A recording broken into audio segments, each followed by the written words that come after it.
Chris and Cash Show. Chris and Cash radio program, as Scotty likes to say. Friday, January 29th, 2015. We got a lot to talk about. 2016. 2016, excuse me.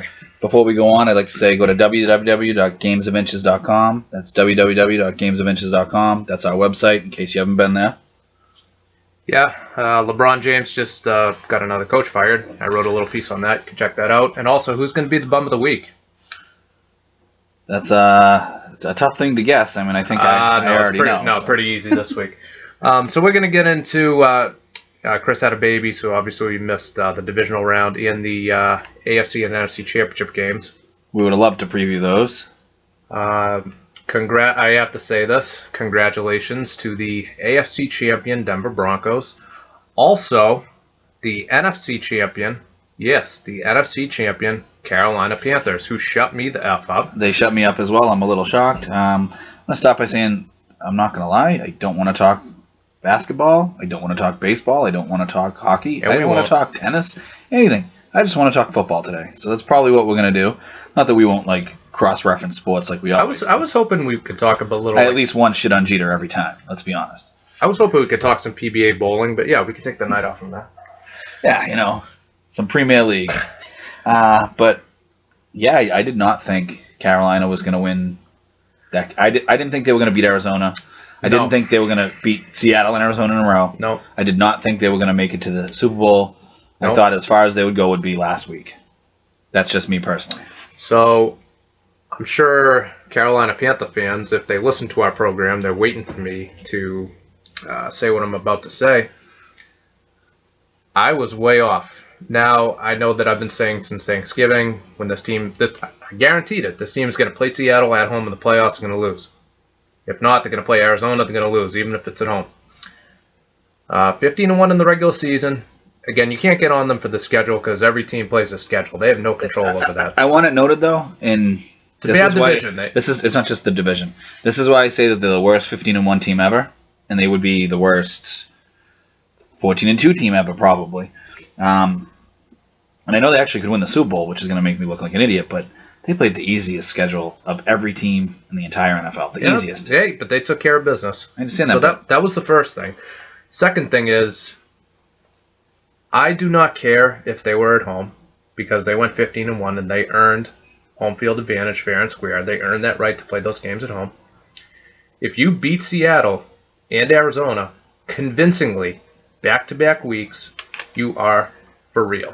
I have an issue with the Seattle one being considered convincing. They were up 31-0. I know that they kind of let their foot off the gas in the second half, but you know what? I think it's more that Seattle woke up. I think too many people are being like, oh, Carolina let their foot off the gas.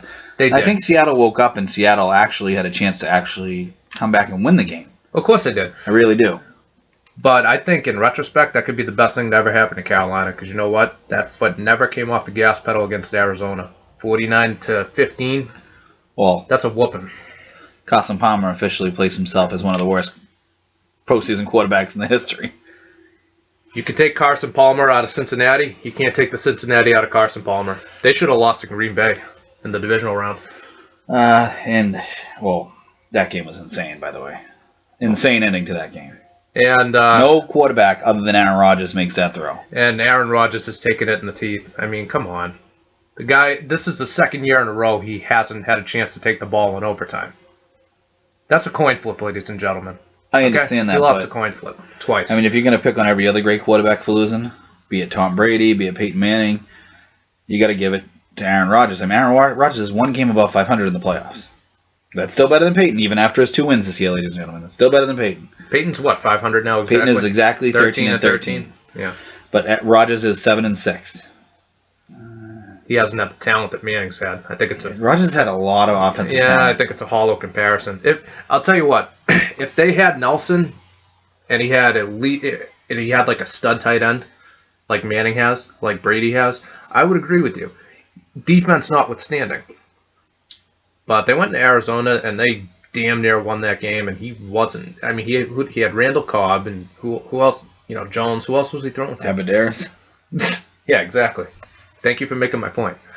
But yeah, Carolina, NFC champs, congratulations. They deserve to be there, Chris. They deserve to be there. They won the game. Anyone who says differently is an idiot. Now, I'm still not a huge Cam Newton fan. I actually am a Cam Newton fan. I like that he's arrogant. I think it's different for everybody. He's arrogant in a very brash way, and I know that arrogance is always brash. It's not. You can be like more subtly arrogant and more just ridiculously confident. But he's definitely out there and like, I'm awesome and you got to deal with it. I know that rubs a lot of people the wrong way. I know it does. Mm-hmm. But my whole thing is win a big game first. And you know what? He's got one more to win. That caps off an 18-1 season with a Super Bowl championship. Well, if he wins this game and gets the MVP, say he's the Super Bowl MVP, because he probably will be. Let's just... Who else on the team's going to win the MVP? Kuechly. Unless Kuechly has like... Josh Norman has 3 interceptions. Who knows? Okay. Let's just pretend. But push comes to shove. Jonathan Stewart. Push comes to shove. They give it to the quarterback more often than not. Right. Push comes to shove. If it's even close, they give it to the quarterback because they're like it's a quarterback league. But if he wins the Super Bowl and the Super Bowl MVP, big if, hasn't happened yet. I know it could happen. It's more probable than not. We'll say that will happen. He's going to get the trifecta in 1 year because he's going to be NFL MVP. You have a Super Bowl win and a Super Bowl MVP as a quarterback in a year. And he's only 26 years old. Pretty damn impressive. I'm not going to sit here and tell you he's the greatest thing since sliced bread or even the greatest thing since Tom Brady. But it's pretty impressive. Oh, they could win the Super Bowl this year and then he never gets here again. Correct. Ever. Because, and I've been saying this to so many people over the last 5 or 6 years or however long it's been now. I keep looking at some random team. It's been the NFC a lot too for some reason. And being like, wow. This team's going to win or be in the next 5 Super Bowls. San Francisco. Started with Green Bay. In 2010, I was like, wow, this team's so young. They're so talented. They're going to make the Super Bowl every year and win. Well, they have won. We said that about the Giants San Francisco, twice. I said they were going to be... We said it about the Giants twice, and they let us down. I told my friends that are San Francisco fans, your team's going to be there for 5 years straight. Phil, yeah. They won 0. They went to 1 in 3 NFC Championship games, but they've won 0. Oh, Seattle, I was like, this team's going to be incredible. They look unstoppable. Seattle. They won 1, they made another one. The window's not closed on Seattle yet. The window is not closed, but the thing that people don't understand is the window is so finite for everybody. Apparently, unless you're the Patriots. We don't have to get into that right now, but the window is very, very small. The Denver Broncos, however, they have had a large window here. This is Peyton's chance. This is Peyton's time. If Peyton doesn't win the Super Bowl, it's going to affect his legacy. We can get into that too. I mean, I know he already has the legacy of being a loser, but if you go 1 in 3 in the Super Bowl and he plays like Skata, it's going to be a problem. See, I think that was sealed after the Seattle one 2 years ago. I really don't think can it improve. Let me say this: it can improve with a win in 10 days. There's no question. He wins 2 Super Bowls, goes 2-2. 2 different teams. His volume stats, 5 MVPs. I don't think that's going to vault him ahead of Montana and Brady. I put him at 3rd, though. But yeah. I move him past Otto Graham. I know most of you are like, who the hell's Otto Graham? I put him past Unitas. I make sure that he's heavily entrenched in number 3. Even with the 9-1 and dones and the underachievement in the postseason, 2 championships with his volume stats and his 5 MVPs, he's... Who besides Brady and Montana? Who's That's it. That's it. I would have to move him to 3rd. I have him at 5 or 6 now. I oscillate between those 2. I do want it noted that I think his 5 MVPs are a little absurd. I've talked about this Not before. all of them. No. He probably deserves 3.5. And I don't mean the one he split with Steve McNair because he probably should have won that one outright. But I mean 03, 04, great, grand, and wonderful. 2013, give him that one. The other 2, he was close in 2012 too. By the way, we'll give him that he was close. AP won that one. Yeah, 2008 and 2009, he didn't really deserve it.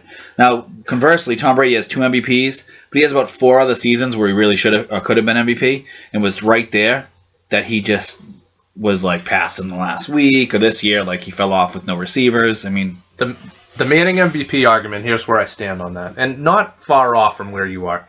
3 and 4, well deserved. No argument. 13, 55 touchdowns, no argument. He should have at least 3. That's fine. 08 really seemed like there's no one to give this to. Let's just give it to Peyton because we like him. I thought there was probably at least 3 or 4 quarterbacks better than Peyton that year. But at least in 09, the Indy was 14-2. They had the best record in football. How was 5 that year? How was Breeze? Had a great year. I would have voted for Breeze. Peyton. And I would have voted for Breeze. This is the thing. I don't hate Peyton. I actually like Peyton. I don't either. I don't. I hate the Broncos. I hate when people think that Peyton's overrated. As great as he is, like that he's greater than anything. I don't like when people get overrated, particularly when they're not my guy, of course. I don't like when Tom Brady is overrated, to be honest, either. But I hate Peyton on a small level the way I hate Jeter. I only hate Jeter not because he's a Yankee. I hate Jeter because people act like he's the greatest. Jeter's going to be unanimous. We've been over this. I don't even want to talk baseball. Can we go one podcast without you taking a shot at Derek Jeter? Sucks. He's a bum. Yeah, he really doesn't. Okay. But that's the only problem I have with Peyton is that he's vastly overrated for how good he is. I don't hate Peyton. I hate the attention that he draws, some of it which isn't deserved. Well, he's played with probably the most incredible talent around him any player's ever had. You can't disagree. Look at his running backs. Look at the offensive lines he's had. Mm-hmm. Okay? Look at the wide receivers he's had. Mm-hmm. I mean, in Indianapolis, he went from Marshall Faulk to Edgerrin James. Both Hall of Famers are going to be correct, probably. Edge is borderline. Edge, he led the league in, I think, rushing twice. What's he got? 6 or 7. That's another point I want to make. We were talking about Super Bowl MVPs and how, by default almost to give it to the quarterback. Look up Super Bowl 41 when Indy beat the Bears. I think Dominic Rhodes had rushed for like 120 yards, and I think Adai rushed for like 80 yards. They won that game on the freaking ground. They won it on the ground. All right? Well, he had 2 of probably the top 15 receivers of all time. Wayne and Harrison, yeah. Right, together, at once. You're going to sit there and tell me if you didn't give Brady 2 of the best 15 receivers of all time, he wasn't going to light it up? Or Rodgers? Kurt Warner? I mean, Kurt Warner had good teams too, don't get me wrong. I mean, Isaac Bruce and Torrey Holt, I get that. I mean, he had Fitzgerald and Bolden together, I get that. I'm not trying to say other quarterbacks haven't played with incredible amounts of talent. I'm trying to sit here and tell you, for the overall vast majority and entire span of his career, Peyton has been surrounded with nothing but A-plus level talent, including in Denver, where he had weapons galore. The 55 touchdowns, those were a little inflated by the fact that he was throwing from the 1 yard line. That's the best offense I've ever seen assembled all the way around.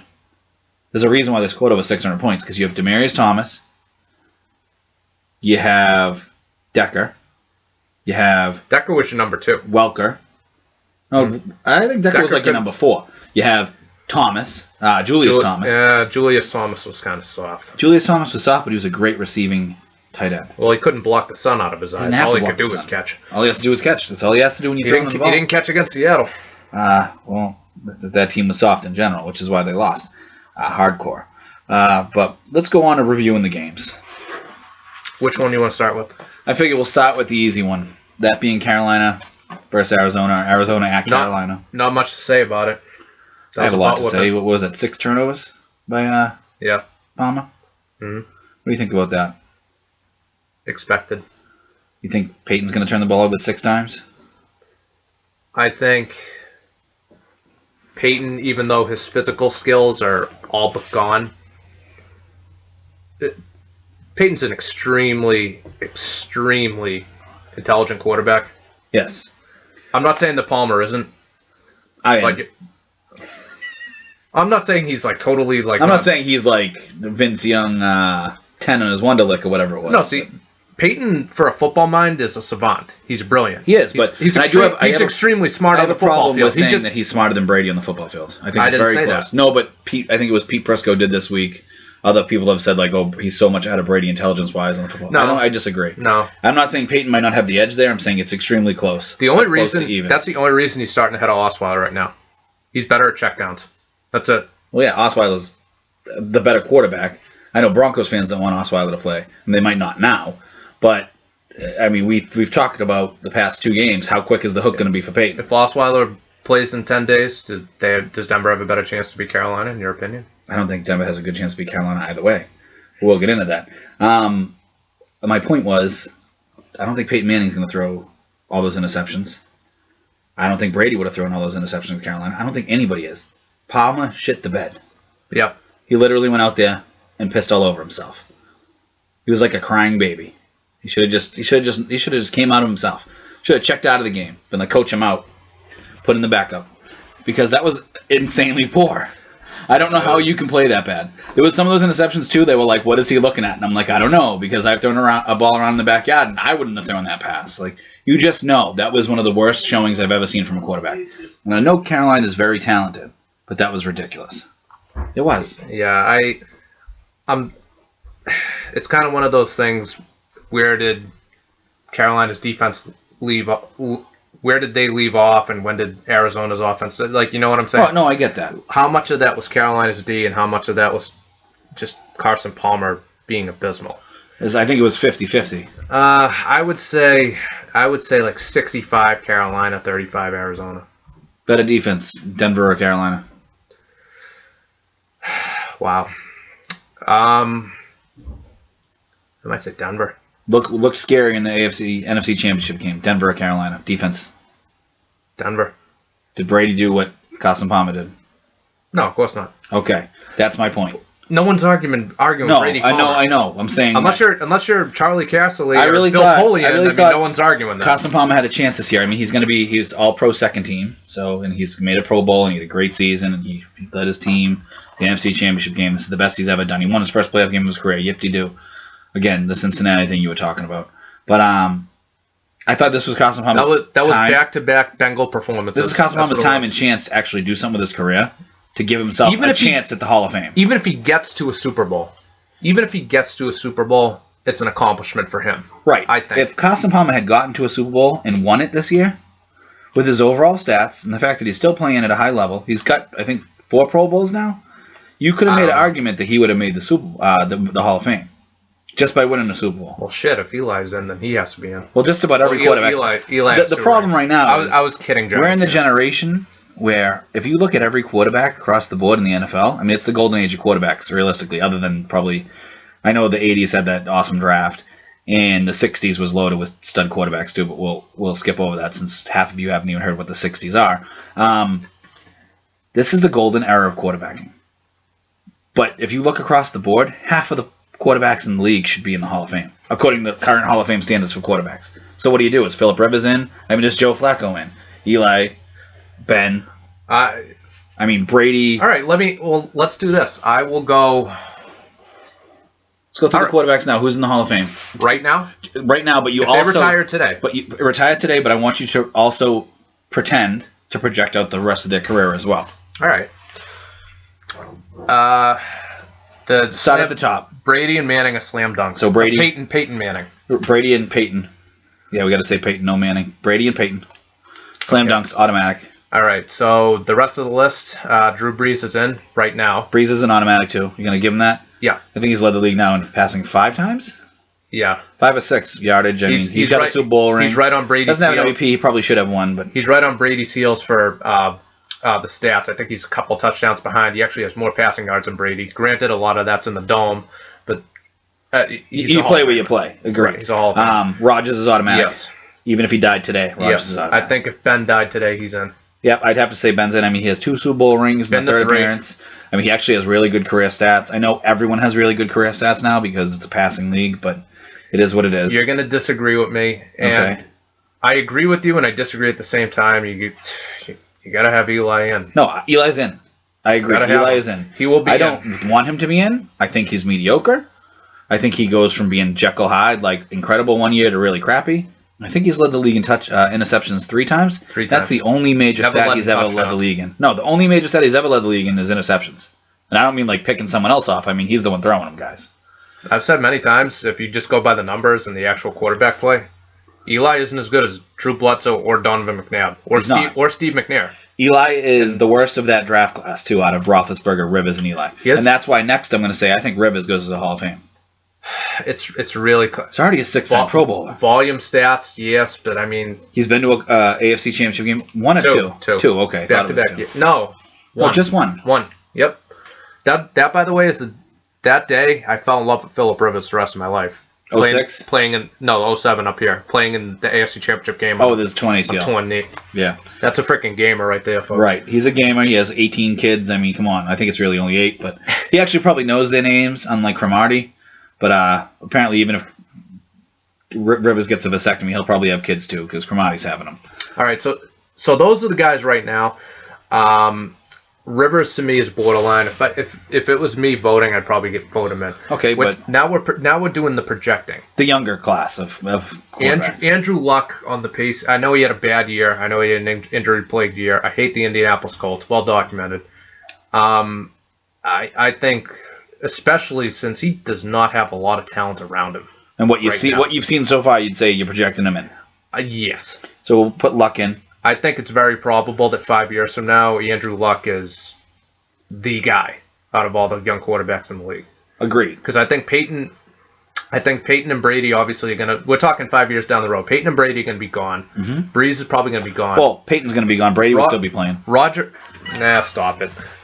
Rodgers, I think that's going to be like 1 and 1A in 5 years. I think Rodgers is going to retire. Rodgers might retire around the time Brady retires.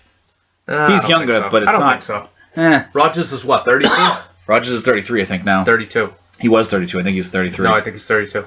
Or I think he just turned. I think he's 32. He's either. Well, I knew he was 32 for the season. I like using the Pro Football Reference way of doing it, where they look up the age of the guy. I think he was born during the season. I think he was born in December '83. I think he's 32. I think he just turned 33. I'll check it out.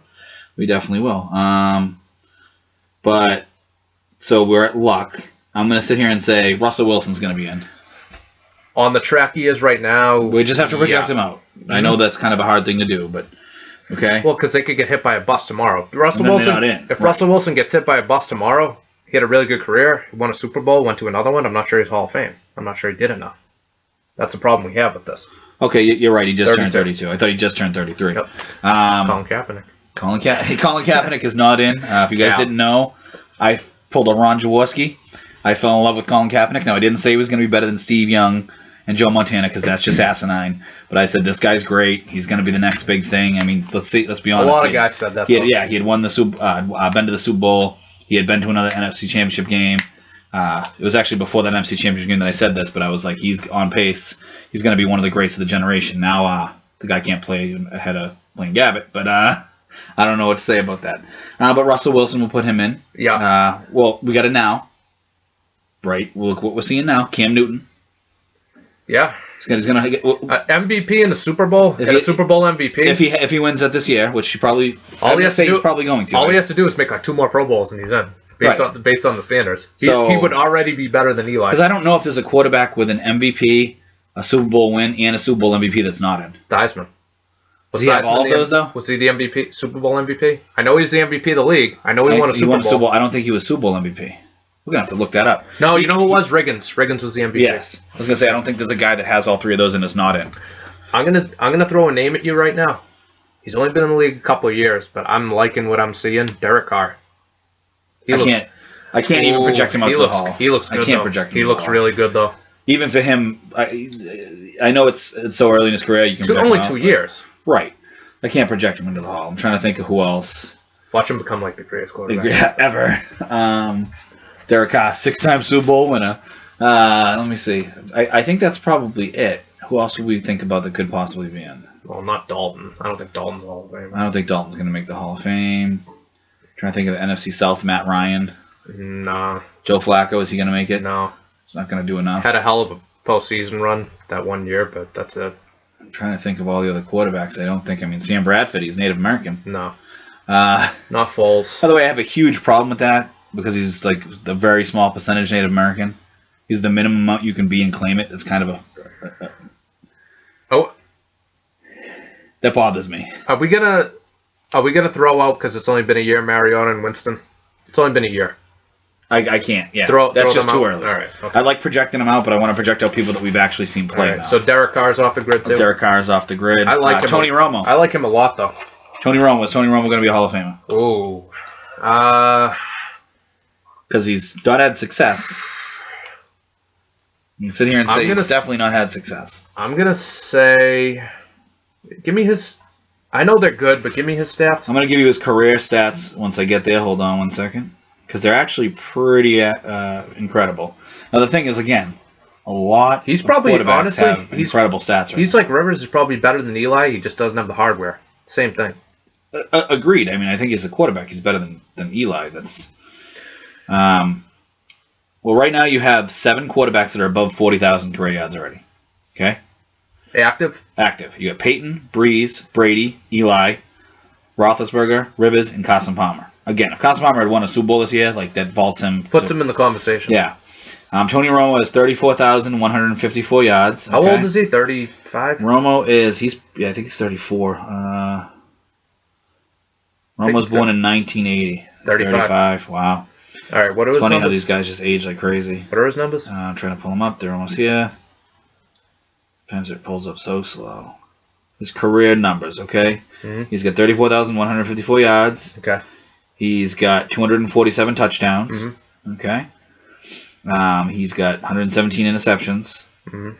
I know you guys don't really care about added value, so we'll skip it. He's led the league in completion percentage once, rating once, QBR once. I hate QBR. His career rating is a 97.1. Career quarterback rating. All right. That's behind only Russell Wilson and Aaron Rodgers right now. All right. Granted, I know it's early for them too, but he hasn't done shit in the playoffs. If Tony Romo does 2 wins in the playoffs. Tony Romo does 3 things. I'll say he's a Hall of Fame quarterback. You want to know what they are? What are they? 300 touchdown passes, which he'll probably get there. Okay. 50,000 yards. Okay. Which in today's league, you think if you make 50,000 yards in today's league, you make it? Because Bledsoe's not going to be in, and he could be arguably better than Romo. But Bledsoe only had like 45,000 yards. But it was a different league than Tony Romo. Way different league. Right. That's like throwing 60. So you're saying 50,000 for Romo gets him in. Because Romo has 4 Pro Bowl appearances. Well, but so does Bledsoe. And let's be honest, the Pro Bowl means nothing. Drew has 5. No, Drew Bledsoe has 4. Are you sure? I'll look it up right now. I think he made it the Pats 4 times and Buffalo once. Nope, I think it's 3 and 1. If Romo threw 300 touchdown passes his career, 50,000 yards, and won a Super Bowl, then yeah, I'd put him in. So he has to do all those things? Yeah. Oh, that's not going to happen. So Romo... if Romo hasn't won a Super Bowl yet, he's had a couple really good teams. He's not going to win a Super Bowl.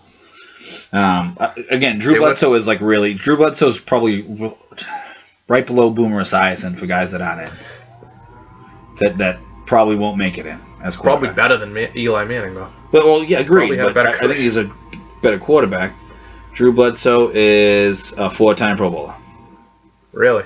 3 with the Patriots and 1 with... I thought he had 4. Yeah. Okay. So the thing is, even if we stop there and we don't have Romo in, we don't let any young guys in that we haven't talked about. That's 1, 2, 3, 4, 5, 6, 7, 8, 9, 10. So we're sitting here saying 10 of the current quarterbacks in the league, almost a third of the league for quarterbacks, are going to be in the Hall of Fame. That's insane. I think the top 5 are... Brady's a lock, Peyton's a lock, Breeze is a lock, Rodgers is a lock. I'd have to say Roethlisberger should be a lock too. So those 5... I think Eli's almost a lock as well, even though I know people will disagree with that. Well, you and I are on the same page on this one.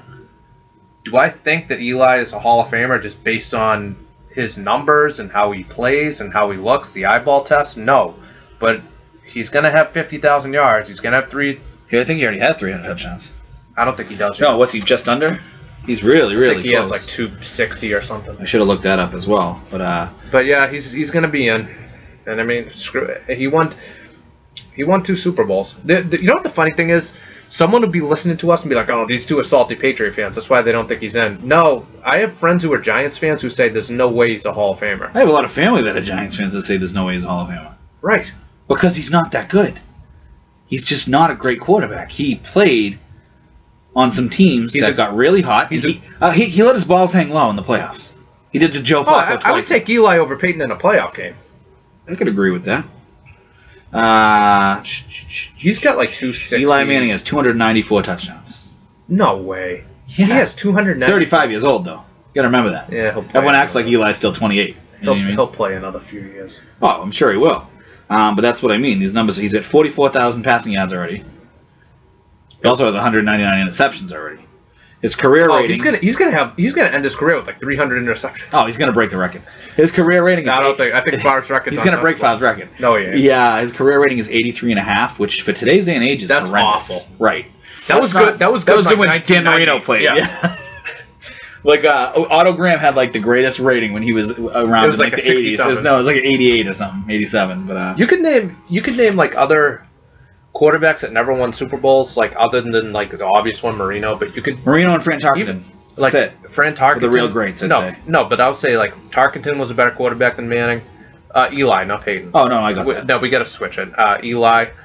Even like someone like Sonny Jurgensen, Jim Kelly. I mean, I think all of them are better. I think these guys are all better than Eli. Eli will make the Hall of Fame, but he'll be probably the worst quarterback in the Hall of Fame. He's gonna make it because he has 2 Super Bowl rings. He's in New York and he beat the Patriots twice. You might killing Tom Brady and being a giant killer, even though he plays for the Giants. Being the giant killer, being the David versus Goliath and winning twice, even though the second time the Giants should have been a favored team, were better. But beating Tom Brady in the Super Bowl twice is that's enormous for your resume. If we're talking about quarterbacks that are in the Hall of Fame, like, even though, like, you may disagree with this, but, like, Eli was probably a better quarterback all around than Troy Aikman was. No. I think, no. As much as I discount Aikman because he was not even near the closest to the best player on his team. Well, that's the thing. Aikman was very, very good, and he won 3 Super Bowls. I have no problem with him being a Hall of Famer. I just don't think he was as good as these other guys. That's my whole point. I agree. I just think he's better than Eli. Okay, yeah, that's fine. Aikman's like a lower-level Hall of Fame quarterback. If we're going to do a Bill Simmons pyramid for quarterbacks in the Hall of Fame, okay? At the pinnacle in the little short table, you have Brady and Montana right now, okay? And we'll put Otto Graham in there. Those 3 are playing cards by themselves. They're like, fuck the rest of you guys, okay? Then you got the next little... Oh, what about... No. Just those 3? Just those 3. You know how I feel. Unitas is below them. But Unitas is with Peyton really? and Bart Starr. And they're like sitting down, hanging out. They're sitting right down there. Then the Sammy Baugh and Elway talking to them too. Like, hey, what's going on? They're kind of in the doorway trying to get at the table. And the big 3 are kind of like, you guys sit over at the kiddie play. You know those little play school tables everyone has for when they're little, and the grown-ups are outside at a big picnic table that's made out of wood, and you have the little plastic play school one. That's where those guys are compared to Brady, Montana, and Otto Graham. Okay? I have to go on a quick tangent, and then we're going to go on to the AFC Championship game from Sunday. For those of you who didn't follow it, they ranked the 50 greatest Super Bowl players. You saw this. Mm-hmm. Brady was number 1. But Brady didn't make the gold team for the NFL. Montana did. I'm okay with that. I'm okay with either one, but continue. To me, it's like 1, 1A. They're interchangeable. You can't put a piece of paper between them. So I'm okay with that, honestly. But here's what I have a problem with. Brady was voted the greatest Super Bowl player ever, which I'm not going to argue. Montana was 3rd, which I am going to argue. He shouldn't be any lower than 2nd. You can make a very strong case he should be 1st. How in the hell is Troy Aikman 2nd ahead of Joe Montana? I don't know. And one guy in my office actually said it's a joke that Brady's ahead of Montana. I think but I said it. I followed that up with, well, give Tom Brady Jerry Rice. He might have 7 instead of 4. Right, and it's not even just the Jerry Rice thing. It's that, listen, I'm not trying to discount Montana here. I actually love Montana. I thought Montana was the greatest quarterback until a year before Brady won his 4th. Before he even won his 4th, I said he had passed him. Scotty disagreed. Other people disagreed. I agree now. I said, listen, look at what this guy's done for his whole career. You don't just look at Super Bowls, although they're a major factor in quarterbacks. Like great basketball players, you have to look at rings at some point. I mean, Marino's one of the greatest ever, but he's never won a ring. Mm-hmm. However, he's still one of the greatest ever. So that's not the only indicator we use.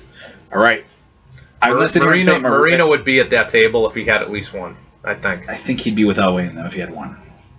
It's hard to be at that table if you don't have at least 2. If Peyton gets 2, he gets to sit at the table with the big kids. Okay, if he has 1, who's Peyton or Marino? Who do you got higher?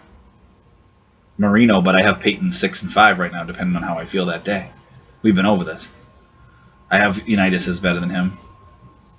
I sit there. I think Peyton right now is... Argue with myself about Bart Starr being better than him. 4 appearances is still 4 appearances, even if his defense did drag him to 2 of them. That's the thing, though, and that's what I'm going to get into with the Brady thing. Montana played incredible in those Super Bowls. Mm-hmm. But he had the vastly better team in each Super Bowl. This was not a thing where, like, he went in and, like... He never played a St. Louis Rams, okay? Mm-hmm. If he went in there and he slayed a giant, okay? Or he killed the dragon in the Super Bowl. If he had to go in there and he was the one that was the underdog. But he wasn't. But again... Montana was always on the better team. 2 things about that, with a stacked, loaded defense and offense. And he never played a good... Well, I shouldn't say good. He never played a great or legendary or all-time defense in the Super Bowl, did he? No, but I'm going to say a couple of things on Montana's defense. Back from 1983, basically to the late 90s, the NFC just crushed. Agreed. The AFC. So if you want to look at, and you can't do it this way, but if you wanted to compare, you would say, how did Tom Brady play in the Super Bowl versus how did Joe Montana play in the NFC Championship games? Because those were the de facto Super Bowls. Well, agreed? Agreed, but here's the point I just wanted to make with that. I think the first one was in 81. They beat Cincinnati. I think Kenny Anderson was a quarterback. So throw that one out. I mean, yes, they were the better team. They beat Dallas in the famous, the catch game with, Dwight Clark. But you're right. The 84 Dolphins, they were 14-2. Marino had a top 3 season ever for a quarterback. That Miami defense was not that good. The reason they went 14-2 went to the Super Bowl is because Marino carried them. He was out of his mind. 88, that was actually the Boomer Esiason team when he was the league MVP. That was the closest gap, really, that San Fran had in those Super Bowls. I think still better than that team. No, they were better. But Cincinnati still had the lead with a minute to go. He had to go down the field and hit Taylor to win the game. Agreed. The next year, when they played Denver, that was just a friggin' mugging. I think they went, 55-10? It was it was abuse. Montana threw 5 touchdowns. It was abuse. And that's my point, is that Montana sat there and he feasted on inferior defenses to what Brady played in the Super Bowl. A, that's not his fault. I'm not blaming him. Right. But B, like I said, he had to play really, really stacked teams in the 80s just to get to the Super Bowl. He had to play the Cowboys. He had to play the Redskins. He had to play the Giants. That's why if you look at his NFC Championship games, he's not that good. He's not undefeated in the NFC Championship game. He's 4-3. Why? Because he got his ass kicked a bunch of those games. And he didn't play well. He lost 3 of them. He's still 4-3. Right. How did he play in a lot of those games? Go look at his stats in those games. They're not legendary. The Giant one in 90, he got knocked out. He got knocked unconscious. Right. Well, my whole point is he was not legendary. Tom Brady against Seattle last year.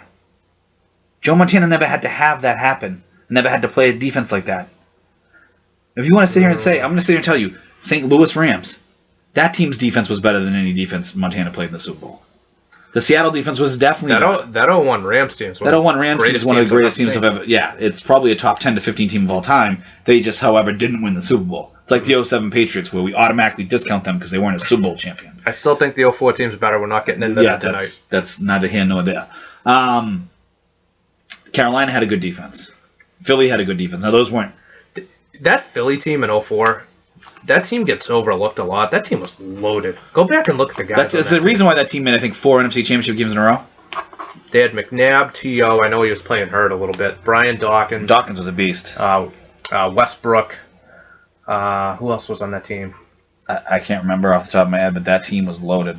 Yeah.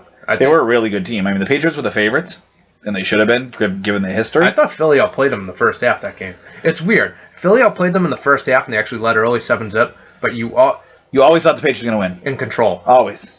Even when they were losing, they were in control. I remember is they were getting... He hit Givens right before the half. That pass when he was like this, he threw it sideways like a ninja. Philly was bringing pressure early in that game, I remember. And they were getting torched. They called, coming out of the half, they called 2 screen passes that went for big yardage, and they never looked back. They just rolled the rest of that game. I know, you're going to look back and say, oh, they only won by 3. They were up by 10 the whole second half. Right. They were up by... They only won by 3 because they just sat on the lead, and then Philly never had enough time to even come back. Yeah, so they let Andy clock... It was like the first game this year against Pittsburgh, where they won by 7, but Pittsburgh scored a touchdown on the very last play of the game. So realistically, it was a 14-point game. The Patriots kind of sat on a 14-point lead. So you might not be like... Well, it wasn't a situation where they were going to be like, hey, Donovan, you want to hurry this up? They were like, if you want to use all Bellett's clock, go ahead. Actually, and also, we didn't talk about the Pats-Kansas City game, post-game. Donovan McNabb's off the hook for Super Bowl 39. No, he's not. Yeah, he is. No, he's not. That's Alex Smith's fault, because if you're a quarterback, you need to know to run a hurry-up offense. I was watching Andy Reid, and maybe he wasn't perfect. Maybe he's not the best clock manager in the world. But there was a couple times he looked really pissed at Alex Smith from the sidelines going, what are you doing here kind of thing. Yeah, but twice. Alex Smith wasn't on the 04 Eagles. So, again, if that's Tom Brady, does he hurry up? It's Tom Brady. That's Peyton Manning, does he hurry up? Of course. Then Andy Reid's off the hook. Because this is the quarterback you have. You can't make a quarterback that can't run a hurry up. Yeah, Alex Smith can't run a hurry up. Yeah, but it's his offense. But when Alex Smith is behind, that's his deficiency. Is Alex Smith can be a little bit better than average game manager. Well, he can't throw down the field. He's pretty good, right? He cannot come back. He cannot run a fast offense. He cannot win you a game or catch you up in a game. Alex Smith cannot do that. I don't know, but I'm going to assume Alex Smith has very few wins in any games that he's ever been down by 10 or more. Okay? We should actually look up those numbers. Yeah. To put a bow on this whole segment, Montana was chosen as a quarterback for the Golden Team. I'm fine with that. I'm no problem with that. I'm not saying Montana doesn't deserve to be the number one. Brady and Montana are both finances. That's my stance. There's not a wrong answer between those two. That's not me being a Patriot honk. That's me being like, realistically, I understand Montana's numbers pop out at you when you see them, but you have to take context when you take that in. Brady has a little bit of an edge when you add it together. Remember, Brady has played in 6 versus 4. Brady also has all these records with most touchdowns, most yards, most reception, completions, most attempts. Obviously, he's played in a million of them. You gotta add those together. But I'm fine with Montana being the quarterback. I'm fine with either one of them. There's no right or wrong answer there. Coin flip. Put the guy in. I've said before, if someone's going to tell me Tom Brady's the greatest quarterback ever, yeah, I'm not going to disagree. That's fine.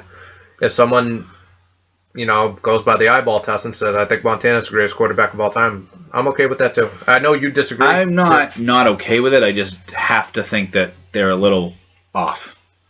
Because there's too many things that Brady has in his favor at this point. And the only thing that you can say Joe Montana ties in is Super Bowl wins and Super Bowl play. That's it. Every other thing goes to Brady. Well, they're both, and it's not just because he plays in this era. They both have 2 regular season MVPs. They Correct. both have 3 Super Bowl MVPs. Yep. They both have 4 rings. Right. A lot of people are going to look at the tiebreaker as Montana never lost one, which isn't exactly Brady right. Brady has a million more yards, a million more touchdowns. Yeah, different league. It's a different league. However, Joe Montana played with a much greater stacked offense. Jerry Rice. And an innovative system that no one had seen before. Offense. That's the reason why Joe Montana and then after him, Steve Young, had these incredible passer ratings. Yeah, you know what though? Brady's been in the system his whole career too.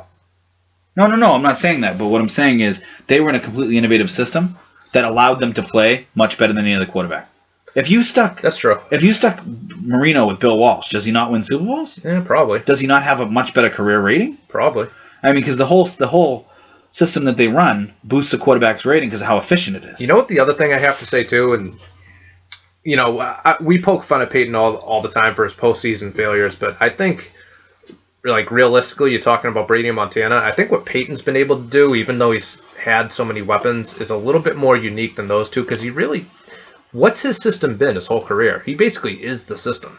I disagree with that. It's Peyton's offense. No, I disagree with that. It's the same. That's like saying Brady's run the same system always and Peyton hasn't. That's a lie. That's a lie that people have made up in the media to make you think that Peyton Manning is a sudden guru and can run an offense by himself. Brady has as much control and as much input and as much ability to do whatever he wants in an offense, even with Belichick being there, as Peyton does. Okay? Moore was a great offensive coordinator, number one. Number 2, that's his system that Peyton's runs. And he's been running the same system. He brought that system with him to Denver. Now he has to play Kubiak's system, which he doesn't play right, by the way, because he doesn't fit in Kubiak. He doesn't fit in Kubiak's system. They abandoned it. So the thing is, they've been running the ball. He's been playing basically the exact same system his entire career. You can sit there and tell me, even when he went to Denver at first with Fox, they brought Peyton Manning's offense over and plugged it in. Here you go. But he didn't make that offense up in his mind. Someone gave him that offense, and he learned it throughout his career. There was actually a belief that his offense has been more the same its entire career than Brady's has when you go back and look at it by actual football minds. Because Brady's offense has evolved more with the different offensive coordinators he had. Peyton Manning had one offensive coordinator for an extremely absurd long time. Correct? Mm-hmm. He played basically the same offense for that entire time with almost the same weapons and did the exact same thing year in, year out. Tom Brady, every year, they go, here's a bunch of chicken shit, make chicken salad, bro, and then it's a different offensive coordinator, okay? Whether it be O'Brien, it be Charlie Weiss, or it be McDickhead, okay? That's not, you can't sit here and tell me, well, Brady plays in Belichick, so Brady had the same, Brady's just, then Brady people go, Brady's a system quarterback. No. Brady's not a system quarterback. He hasn't run the same offense. You think the offense with 2 tight ends is the same as the one that they ran with Randy Moss, or the one they ran with friggin' paper cuts to death with Deion Branch and David Givens? Oh, when they could actually run the ball back when he was younger and they used to use play action infinitely, now they can't even attempt to run without it getting slammed in the backfield? These are not the same offenses. Not even close. That's absurd when people say that. So continue. Let's move on to the AFC Championship game. Yeah, the NFC Championship game we've already been through. There's not anything to say. Carolina destroyed them. Best team won. It was not even close. And you know what? I'm going to say in the AFC, best team won too. I'm not sure with that. I'm not saying that. That day. I'm talking that day. I agree. Okay. Because that's football. Best team won that day. Mm-hmm. I will sit there and say that. I have no problem saying that. They were the better team. The Patriots didn't play well enough to win. Okay? I still think that the Patriots could be the better team, even though they lost to Denver twice. I'm going to go one step further. I didn't think they deserved to win the way they played. No. Nope. And you can't get on... Tom didn't play well, but based on the time that he had and the pressure they were getting, I mean, he still threw for 310 yards. But they scored a touchdown in the clutch. Yeah. He made a 4th and 10 in the clutch. He drove down the field for, 150-something yards in the clutch? That 4th and 10 to Gronkowski was incredible. Yeah. That was an incredible Great pass. And that's the thing, is that's why... Gronk split double coverage on that one, too. Tom Brady had one terrible decision. The Von Miller pick. The first pick, yeah. Okay? And then he wasn't great. I know his rating was terrible. His QBR is terrible, blah, blah, blah. If you don't give a quarterback time and your receivers are not open, that quarterback's not going to perform well. They were in his lap when he was yelling go. It's not even that. It's that the receivers weren't open. Tom Brady deals fine with pressure if he can get rid of the ball to somebody. The problem is when your quarterback gets hit 23 times, more than any other quarterback ever in the history of the game, I expect him to perform poorly. So that's why I give Tom Brady a B- for the game. That's my grade. I give him like a C+. I give him a B-, and that's the highest grade I give anyone on the team. Well, Gronk had a great game. I give Gronk like a B+. When did Gronk start getting all his catches? Later in the game. Who was throwing the ball to him all the time? Tom Brady. Yeah. Okay, so Tom Brady started actually making things happen with Gronk. I'm not saying Gronk wasn't a part of that. Gronk was non-existent for the first half. And if Gronk has a great game... You know what the two, most... I'm sorry to cut you off. The two most disappointing... The most disappointing aspect may have been the blown coverages on defense. Jimmy Collins. Well, that's the thing, is they lost this game on a giant mistake by Brady. Horrible coaching by Belichick. Again, we'll get into that because Belichick has pissed me off. I'm not going to say he's like the worst coach ever or he's done or I want him out because he's still probably the best coach ever. However, he's lost a lot of his shine to me recently because he has been horrible at clock management, horrible at in-game decisions, horrible at almost all his calculations. He's not game planning correctly because the teams come out flat and suck in the beginning of each game. He can't figure out the end of the half how to do anything anymore. Okay? He even forgot to defer this time, apparently. He got confused. He's confused like Matthew Slater. Has Bill lost his fastball? To some degree, yes. He's going to have to learn to be Greg Maddux. Wow. Yeah. He is what Peyton was last year as a quarterback. At the end of the year, Peyton lost his fastball. Completely. He never really had the fastball at that point. But Peyton lost his ability. Belichick's there. Now, if he's going to have to coach and win games, he's going to have to do it without his incredible ability to be a coach. There's a reason why he just gutted, to some extent, his coaching staff. And that's because he's not doing a great job of coaching. Okay? He can sit here and gut his coaching staff, other than the coordinators, and fire the O coordinator, get rid of the strength and conditioning coach. Yeah, they lost because the strength and conditioning coach decided to defer, or didn't decide to defer. The Philly game, that's on Belichick. The Miami game, that's on Belichick. I can definitely sit here and tell you the Jets game, especially not taking the ball in OT, you could say that's on Belichick. The first Denver game, having that guy even field that punt and be on that field at all, when you know he's a rookie, that's on Belichick. Okay? They had a 2-touchdown lead. Probably said, whatever you do, don't worry about making a play, just catch the freaking ball. I would have said, whatever you do, don't worry about anything. Sit your ass in the end zone and let the ball bounce to where it bounces. Tom will take it from there. Thanks. Okay? That's on Belichick. He needs to put a veteran out there to catch the ball, because if the guy's not going to return it, just put someone to catch the ball. Yeah, you made it very clear. You think he's... And I'm not going to disagree with you. I'm not going to disagree with you that his coaching was questionable at best in the second half of the year. But as I said before, I said a couple weeks ago, a lot of that was based on personnel. I just know, but you had all the personnel in the AFC Championship game. What happened? Oh, Deion Lewis isn't there. I don't understand. You haven't had these guys all season. Like, your job is to coach better. Your job is to put you guys in the best position to win. I don't think he was doing that. The team came out flat on offense, correct? Mm-hmm. They came out horrible on defense. Mm-hmm. What happened in the second half of defense? Okay, so what that tells me is they made great second half adjustments, but they apparently didn't game plan correctly. So they have a great game plan from the beginning. It doesn't happen in the first half. Okay? Now, I guess he's the greatest at fixing it on the fly. Right. But I don't want my mechanic to fix my car while it's moving. I want it fixed when I leave. Okay? When I drive out of his parking lot, I want it ready to go. He hasn't had his team like that recently. It's very depressing. Because those two Jamie Collins blown coverages, when he's probably the best defender. Mm-hmm. Now, I want to digress because I'm not sure. Logan Ryan's been incredible this year. I love McCourty. They have a lot of good defensive line players, I think Hightower might be just as good, if not better than Collins. It's tough to say. Let's say Collins is arguably your best defender. Okay? Mm-hmm. He made the Pro Bowl. A lot of people think he is. He blew 2 coverages. Yep. Horrible. But touchdowns, both of them. Those 2 plays, plus the Brady pick, and adding the Gostkowski miss, that's the game, folks. I'm glad you brought that up because I could think of 15 reasons why they lost the game before Gostkowski's extra point. And I told you guys, it certainly didn't help. Guys taking it really hard right now. But I knew the second he missed it, I was like, that's going to cost us later. I turned. Because what if you were up 2, they were going to kick a field goal and win because the guy misses an extra point. Like, just one of those things. You okay with them going to 4th down twice instead of kicking field goals? Yes. Hindsight's always 20/20. Yes, I'm okay with it. Okay. It's tough to say that. I wasn't. Especially the 4th and 1, the 4th and a couple of inches. The 4th and 1, I wanted them to go for it, especially because I agreed with Belichick there. I didn't think they were going to continually make it down the field. That was the first time they moved the ball. We can sit here and say, and I've heard a lot of sports talk show hosts be like, oh, well, in the second half, Denver's offense did nothing. Correct. But right before that drive, Denver just kicked a field goal to go back up. Okay? They went back up 8. Okay? So you kick a field goal, you bring it back to 5. What happens if the next drive Denver goes and kicks a field goal? Back to 8. Correct. So you needed a touchdown there to actually bridge the gap at some point. So Belichick went for it on 4th and 1. The problem I have is the play call was atrocious. You have a fast defense. They've been diagnosing everything. They've been destroying you. You don't have any time with your quarterback. So what we'll do is we'll fake a handoff. Then we'll have Tom Brady get his ass handed to him before he can even throw it, which didn't happen, but almost happened. So he has to throw a lollipop across the other side of the field, kind of, because it was like a counter type, right. Reverse almost, the way that reverse field direction. And I could tell right away, I'm like, there's no way this play's making it. What are they doing? Either I would have preferred a friggin' QB sneak. I would have preferred Brady try to run a bootleg.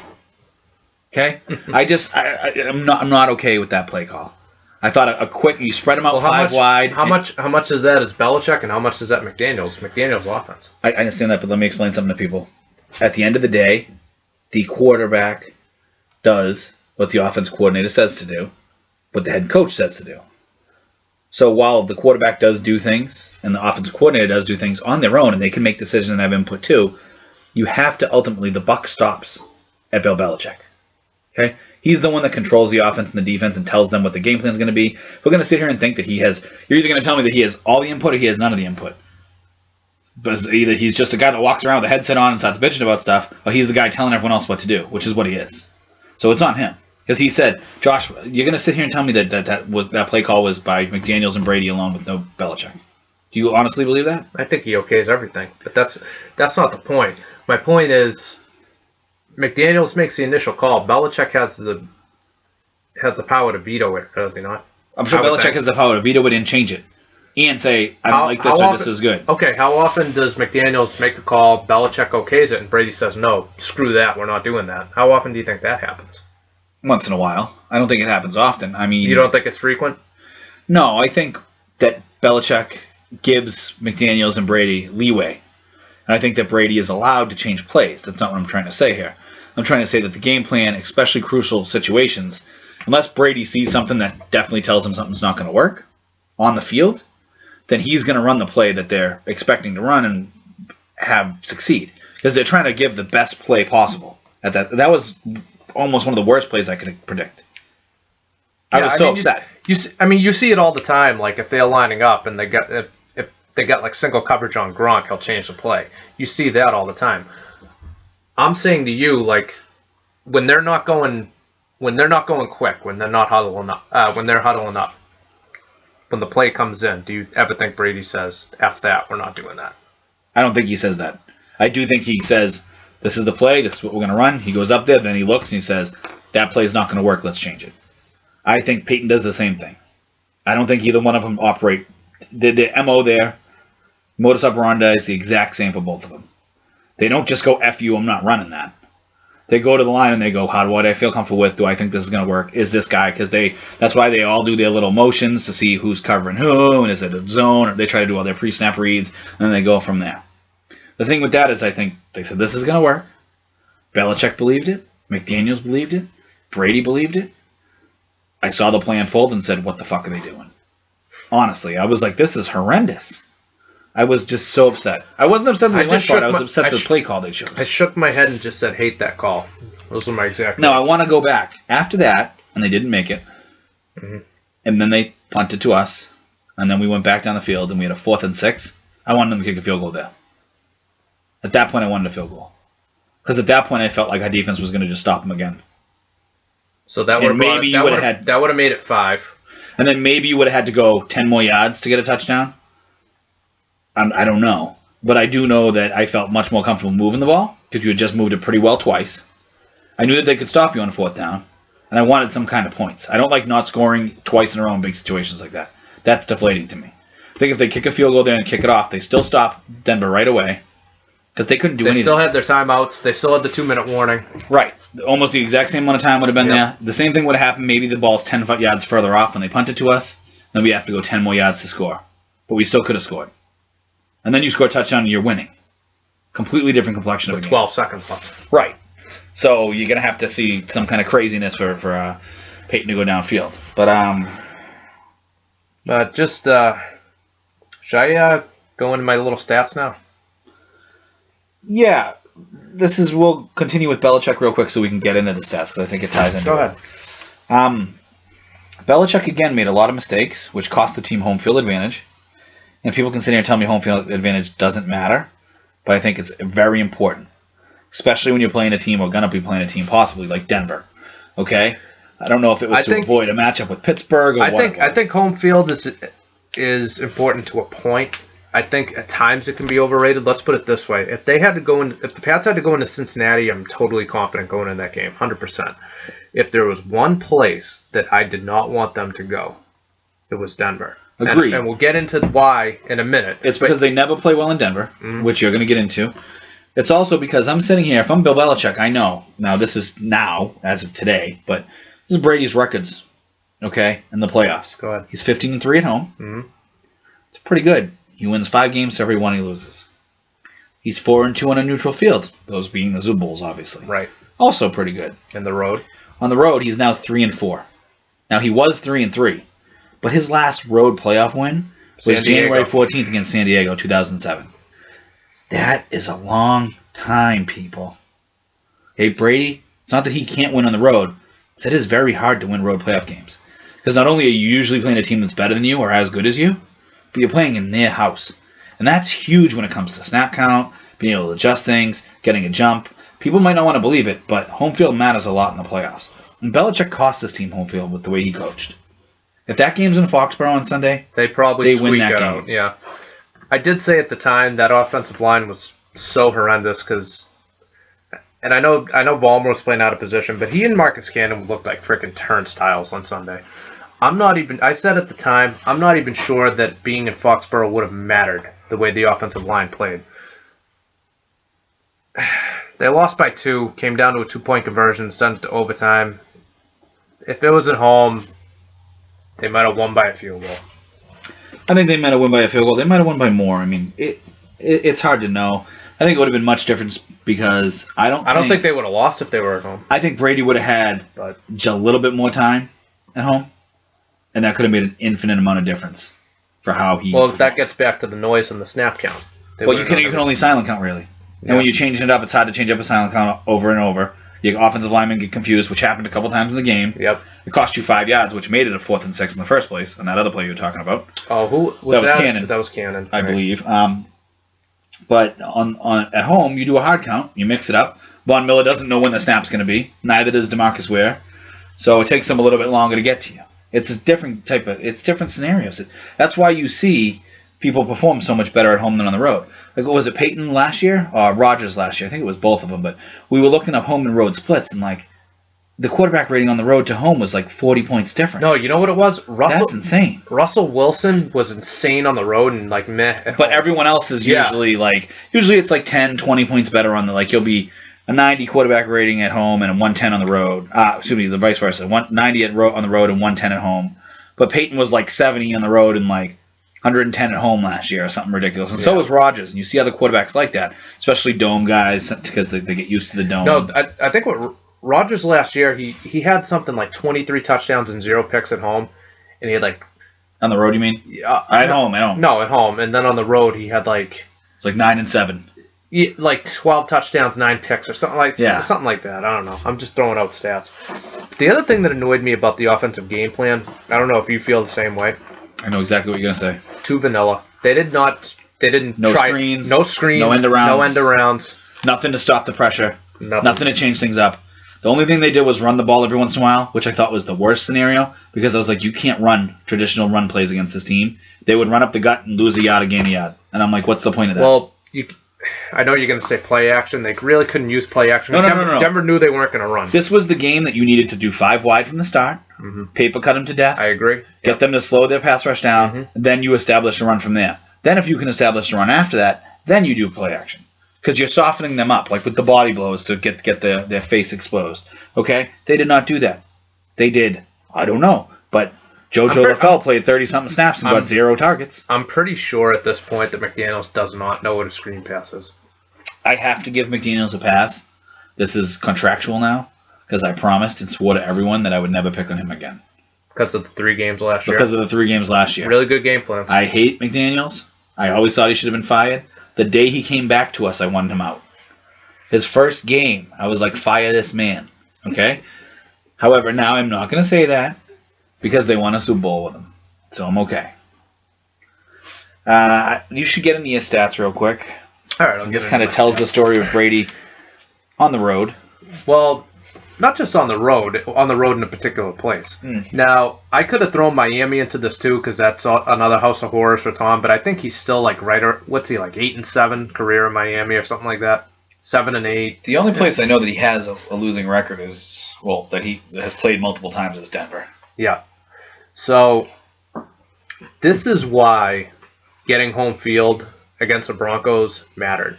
Now, this is going to be a little bit tedious. I'm going to wrap it up at the end. Brady has played, including 3 playoff games, 9 times in Denver. Now, first game was, and again, I called 01 his rookie year. I don't really count 2000. He made through 3 Well, games. I don't count him his rookie year, but I understand your premises. His first year as a starter. October 28, 2001. I know that's way, way back. A loss. I didn't write down the scores because whether you lose by 50 or 1, a loss is a loss. He was 25 of 38, 203 yards, 2 touchdowns, 4 picks. Keep in mind, this is probably, it's probably like his, 5th start in the league, 5th, 6th start. It's a little green at that point. November 3rd, 2003, the infamous Monday night game, the infamous take a safety game. 20 of 30, he hit David Givens with about 30 seconds left to win the game by 4. 20 of 35, 350 yards, 3 touchdowns. He did throw 1 pick. So I would say his first 2 performances go on that. First one, pretty ugly, gruesome. Second one, pretty good. Pretty good. Next time he was there, October 16, 2005. 24 of 46. And I don't know if Corey Dillon played that game or not. I didn't have time to look that up. But throwing it 46 times. 299 yards, 1 touchdown, no interceptions. Not great. No, but it's not horrible, okay. But very not great. Playoff game, January 14, 2006, divisional playoffs in Denver. 20 of 36, 341 yards, 1 touchdown, 2 picks. One of those being the pick at the goal line, which Champ Bailey returned 99 yards, which should have been a touchback. Should have been a touchback if they called it correctly. That was an incredible play by Ben Watson. I've never seen a man that big move that fast at that point in my entire life. That was incredible that he ran that guy down. That game specifically was a shit show. And that touchdown would have put them ahead in the 4th. That game was a shit show. Mm-hmm. That game was everything that happens. Troy Brown dropped a punt. Troy Brown dropped a punt, missed a field goal. They got a couple really bad calls that they never usually used to make mistakes on. And they were legitimate, you know what I mean? Like things that Belichick coach team doesn't do. And then Brady threw a pick to one end zone or the other. None of those things happened, but they all happened this game. And the Patriots still probably could have won and should have won that game. Yeah, and the funny thing is, and I'll always wonder what would have happened getting off track here a little bit, they would have had Pittsburgh at home in the AFC title game. Yeah. The way the Steelers were playing, that might have been Big Ben's time to shine to knock off Brady in the playoffs. Because that 05 team, they went 10-6. I know they kind of tanked the last game of the season against Miami, but all right, we're getting too far off track. October 11, 2009. This is one, and I don't know if they lost this game in overtime. This was a game where it was tied with about 2 minutes left. You remember this. They fumbled and recovered on that last drive. Then Sammy Morris fumbled again, and they lost it, and then they lost in overtime. All they had to do was hold on the ball, go 20 yards down the field, kick a field goal, probably going to win that game. But and can we say again real quick? I hate to interrupt. No, go ahead. The last playoff win Brady has was against San Diego. On the road. Yep. They should have lost that game. Mm-hmm. Tom Brady threw a pick that was then fumbled later, and Troy Brown recovered it. Do you know what? Like the who picked it off and then fumbled it? I can't think of his name. I don't remember, but I know Troy Brown caused the fumble. Right, he knocked it out. Not only should the guy have just gone to the ground. Was it Cromartie? Was he bad? No, it wasn't Cromartie. Was it Marlon McCree? I don't remember who it was. Regardless, he picked the pass off. That's great. You could have just gone to the ground and the game's over. I think they were up 11 or 8 or something like that. No one remembers that was 4th down. He didn't even have to pick it off. All he had to do was bat it down and they take over. That was like the interception that wasn't against Kansas City. Oh, just dropped the ball. Jesus. Who was that, Harmon? Yeah. Yeah, know the situation. Exactly. But October 11th, 2009, Brady, 19-33, 215 yards, 2 touchdowns, no picks. Not terrible. No. December 18th, 2011. Keep in mind he had Wes Welker, Rob Gronkowski, Aaron Hernandez. They played against Tim Tebow. So we have to preface this game saying that. That's his second win. They won that game. 23-34, 320, 2 touchdowns, 0 pick. Good day at the office. Oh, and in 2011, he was incredible. Mm-hmm. Next one is the AFC Championship game from 2 years ago, January 19th, 2014. 24-38, 277, 1 touchdowns, no interceptions. Doesn't jump off the page as a bad game, and I'm not saying he was bad that game. He wasn't great. I actually thought he was really good, and I'll tell you why. Okay. That team was horrendous. Yeah. His first 3 passes He's throwing to Jules and Austin Collie. And No. His first 3 passes of the game went to Matthew Slater, Mulligan, and then Austin Collie. Yeah. I want you to let's go over that again. He threw to Slater, Mulligan, and Collie to open a playoff game, AFC Championship on the road. That was like the 06 team, but he had no one to throw to. It's like there's only so much you can do. Like I wanted Giselle and be like, but Tom Brady can't throw the ball and catch the ball at the same time. You know what I mean? Like it was just pathetic. And he also had a rushing touchdown that game. Now I know they were never really completely in the game and they got dominated to some extent. That Denver team was a much better team. Mm-hmm. Significantly. Brady played decent. He just had crap around him. I actually thought he was the only reason it was any semblance of a game. Would have been like 40-0 if Brady wasn't in that game. And I'm gonna say this right here. Had they won that game, they were not going to beat Seattle in the Super Bowl. No, they would have lost. No chance in hell. It would have been a lot closer than 43-8. Maybe. They may have lost like 33-10. Well, I don't think the Patriots give up that many points. That's all. No, it might have been like 33-10. Brady would put up more than 8 points. Okay, probably. He would have put up more than 8 points. Next one, which was the bag job to end all bag jobs, November 29th of 2015. 23-42, 280 yards, 3 touchdowns, no picks. I actually thought Brady played extremely, extremely well that night. Especially considering he had no Amendola, no Edelman, and Gronk left the game. So he had 280 yards, 3 touchdowns. He had Gronk for like 90% of that game. It's like 80. He got hurt with like 4 minutes left in the fourth. I thought it was like half left in the fourth. Like 6 minutes or so. Okay. Or 85. Split the difference. He had 85% of the game. Yeah, I thought Brady played great that night. And the funny thing was, before they were up 21-7 early in the fourth, and I was about to text all you guys, and it's probably my fault because that's when the fumbled punt happened. Cause you caused it. No, because you and Ty were like, oh, I'm not, Brady, like, Cam Newton's making a case for MVP, Carson Palmer. I was texting as that was happening. Tell me Tom Brady isn't the MVP after this performance. He has no one to throw to. They're going to win this game. And I was saying to myself at the time, like, wow. Like, I know it's regular season. This is one of the greatest wins of the Tom Brady era. And it went down the drain. And then, of course, Sunday, you already know the story, but 27-56, 310, 1 touchdowns, 2 picks. One of those picks really wasn't that bad, and I don't think it was his fault. It was a throw-up. Right. Threw the ball up, the 50-50. First one's inexcusable. That was terrible.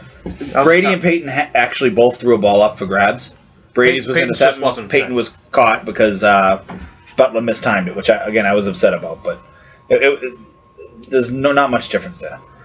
All right, so the grand total, he's 2-7 team record, 0-3 in the playoffs. Now total, he has, in those 9 games, 16 touchdowns, 9 interceptions, 205 out of 358, which is basically a 58 completion percentage, not bad. 2,595 yards. So the average from those numbers for those 9 games, and we'll use like 5 and up, we'll round off. So 1.7 touchdowns, 1 interception exactly. So we'll call it two touchdowns, 1 pick, average in those games. 1.7 to 1. Just leave the points. Okay. 22.7 out of 39.7. So again, round up 23 or 40. So over 50%. 288 yards, just shy of 300 yards. And those numbers don't sound terrible. They're not horrendous. That's more than his per yards for his career. His per yards per game for his career. But I guarantee you, you look up numbers from the Meadowlands, you look up numbers from Buffalo, you look up numbers.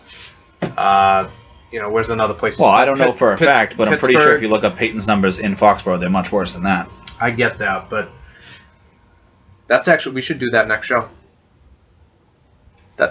Next week on Chris and Cash, we're gonna look up. I'll do it. I'm gonna look up Peyton's numbers, postseason and regular season in Foxborough over the years. We'll match up with these, so I'll hang on to this one. Yeah, keep that. But that's my point of why home field was so important. See, and that's the thing. I'm not saying home field's not important. Like I said, if they had to go into Cincinnati, does that game bother you? You worry going into that game if they have to go to Cincinnati? I just don't like going anywhere.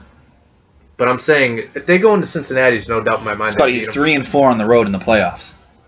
Tom Brady is a sub-500 quarterback. 3 of those losses are the place you just lost. I understand that. In Denver. But he's 3-4 on the road. Okay? Where was the other road loss? I'm trying to think. The other road loss would have been...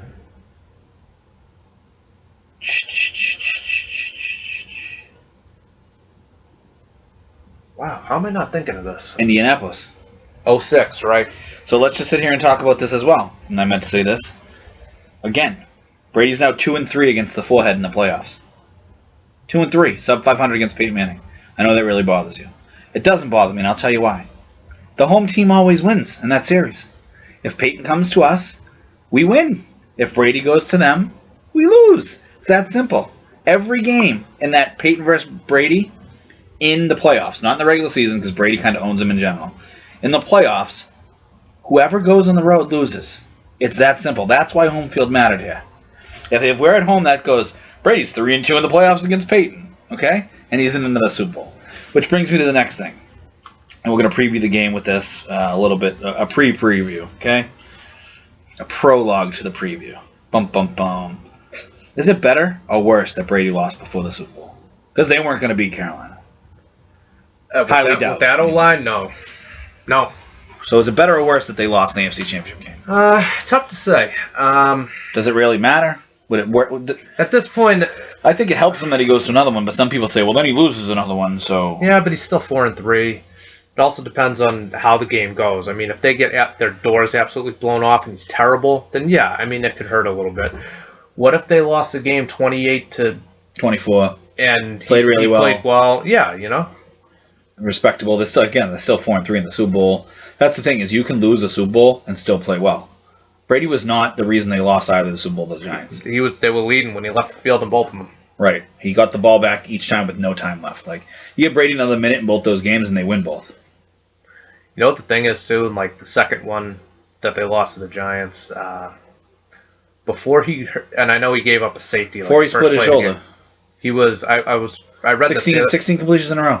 Yeah, but he was 20 of 23 for 201 yards and 2 touchdowns, no picks. Right, and then he split his shoulder when Tuck crushed him. Mm-hmm. Right into the turf. It happens. But that's funny because it never happens to Denver ever. You just you know what the funny thing is too? Because everyone's making a big deal. Denver's wearing white uniforms in the Super Bowl. They're not wearing orange. Who cares? But I looked it up and it's funny. Here are the scores that they've worn. They're 0-4 in the Super Bowl wearing orange jerseys. Listen to these scores. They lost to Dallas 27-10 in the late 70s. That was like the Orange Crush defense. Tom Jackson, Lyle Alzado, those guys. 27-10 to Dallas. What was it? 42-10 to Washington in 87. 55-10 to San Fran in 89, at the 89 season. And then 2 years ago, they lost 43-8. So they don't want to lose by 40 points again. Let's not wear the orange jerseys. Like, yeah, that'll work. I don't think that... I don't know. I just found that funny. They really think that that's going to work, that that's superstitious. Doesn't matter what the hell you're wearing. So, the game. I'm rooting for Denver. And I'm rooting for Denver because I hate Cam Newton because he's black. Now, obviously, that's a joke, but apparently that's what Cam Newton thinks because I don't know. I'm not saying that there's no racism or that there's nobody that hates Cam Newton because he's black, but it's a very small percentage of the people. Even people that don't like him as much as I do, like, say, Scotty, they don't like him because he's arrogant because of the way he acts. It has nothing to do with him being black. Because if you're a white guy act like that, you know what? Not a lot of people like Johnny Manziel doing that shit either. Is it true? Cam Newton's polarizing. Why? Yeah, but Cam Newton has talent. Manziel has no right, talent. But my point is, when someone acts like that, they're polarizing, correct? Mm-hmm. I love Johnny Manziel the way he acts. I tell you guys that. I love the way that Cam Newton acts. I like that. I think that's a different version or similar to the way the Bird acted.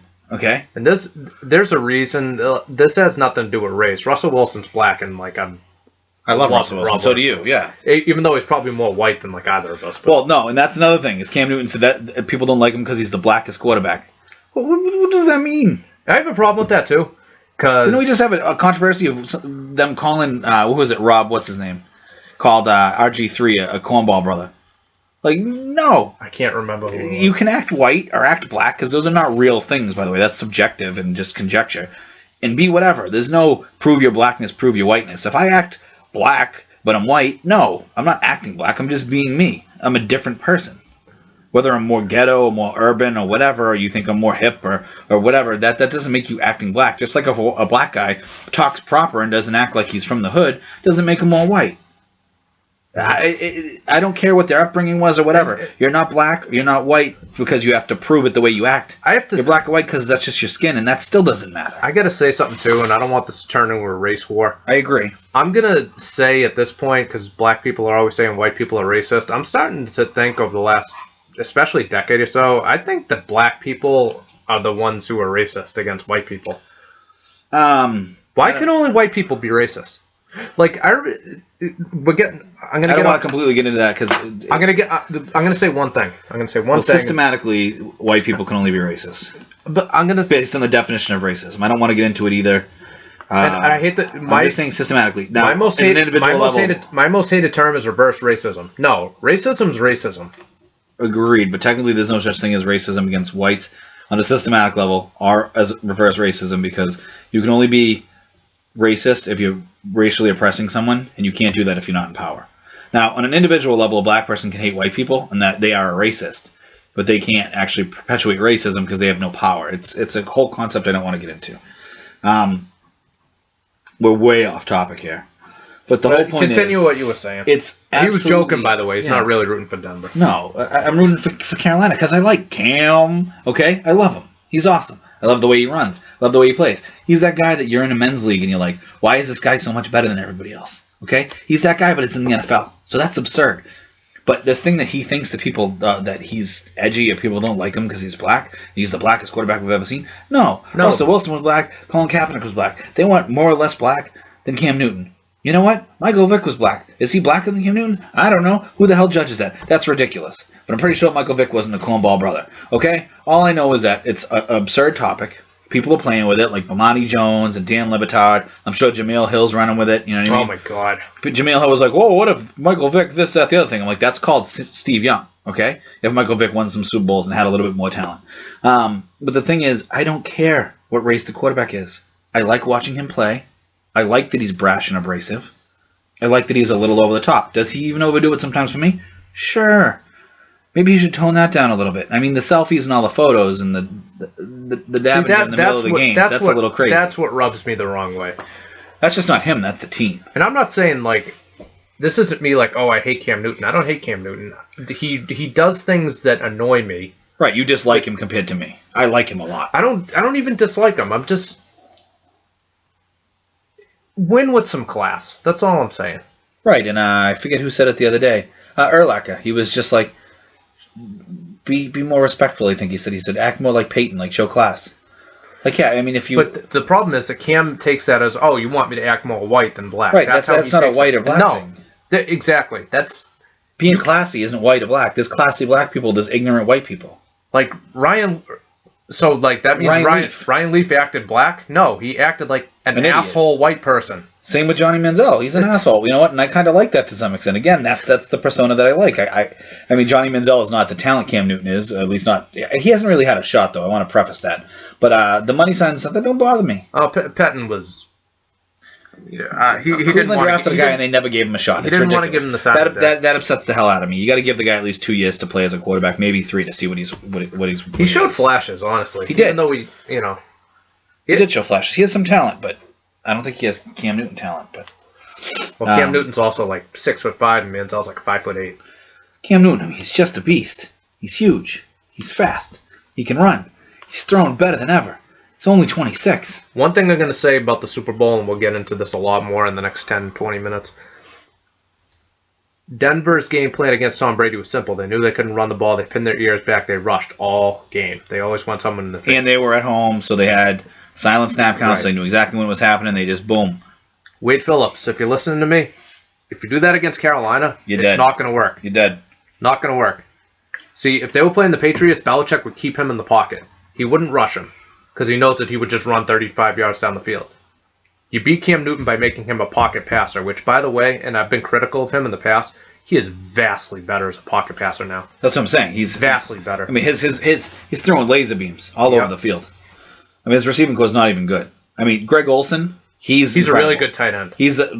I might have to bump him up to. We had this conversation earlier in the year, like who's the best coach? Belichick. Who's the second best coach? Well, I don't know. It's kind of hard to tell. It's a bunch of pretty to very good coaches. Who's the best tight end? Gronk. Who's the next best tight end? Well, I don't know. Maybe Travis Kelce. It's Greg Olsen. At this point, I'm ready to say it's Gronk and Greg Olsen. That's fair. And then everybody else. The kid from Kansas City's good. Kelce's good. Kelce's still good. I'm not saying Kelce's not good. I mean, there's still other guys that have a lot of talent, like Julius Thomas. Brian Davis still has a ton of talent. You can't catch a cold though. Oh, I know. I'm not going to put Jimmy Graham in there because I still don't consider Jimmy Graham a tight end. To be honest with you. That's so subjective though, because again, then Julius Thomas isn't a tight end. Then Ben Watson's kind of not a tight end. He's just a fat, big receiver that runs fast. You know what I mean? Like, yeah, but Olsen's a stud. He's an absolute. He's a stud. But there's very few real tight ends. Like the true tight ends are what? Gronk, Witten, the end. Because very few of them block. Ditka, Mackey, Mark Bavaro. But I'm saying like very few of them block and catch with the same level of awesomeness. It's hard. It's hard to do. There's a lot of blocking tight ends. There's a lot of catching tight ends. There's a lot of people that are... Then you have the rare tight ends who are so good at both. Right, that's what I'm saying. And that's what Gronk is. That's what Witten is, but to a lower level of Gronk.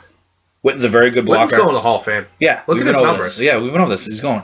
Witten's a very good blocker, and he's a very good pass catcher. Where do you have Heath Miller in this? Heath Miller's not that good. I mean, he's good. He's solid. You're not that good? We've been over this. He has like 300-something catches, bud. I don't know if you remember that. 300-something for his career. I mean, granted, Lynn Swann has 300-something catches for his career, but a little different era. But I mean, Witten's definitely in the Hall of Fame. It's hard for me to believe that Bavaro wasn't in. He didn't play long enough, and it sucks. Yeah, but dominating force but very, very short period. We've been over that. I mean, if that's the case, doesn't Theismann have to be in? I mean, it's something going to be different because he's a quarterback. What about Gronk? He hasn't done it that long. He's done it more sustained and longer than Bavaro already. I mean, the thing with Gronk is he could be out of football by the time he's 30 years old. Oh, after Gronk turns 28, he's done. I think I'm not going to. I think Gronk's going through the Gronk's playing through the contract he's on with the Patriots, and then they're cutting him loose because he's not going to go and be a guy that can play into his late 30s like Tony Gonzalez. Well, Gonzalez wasn't as good as Gronk either. He wasn't the blocker. No, Gonzalez is the best tight end of all time currently, but Gronk's going to pass him. And he's not going to need all the years. I honestly, and I know he's a little bit undersized. Shannon Sharp is a hell of a tight end.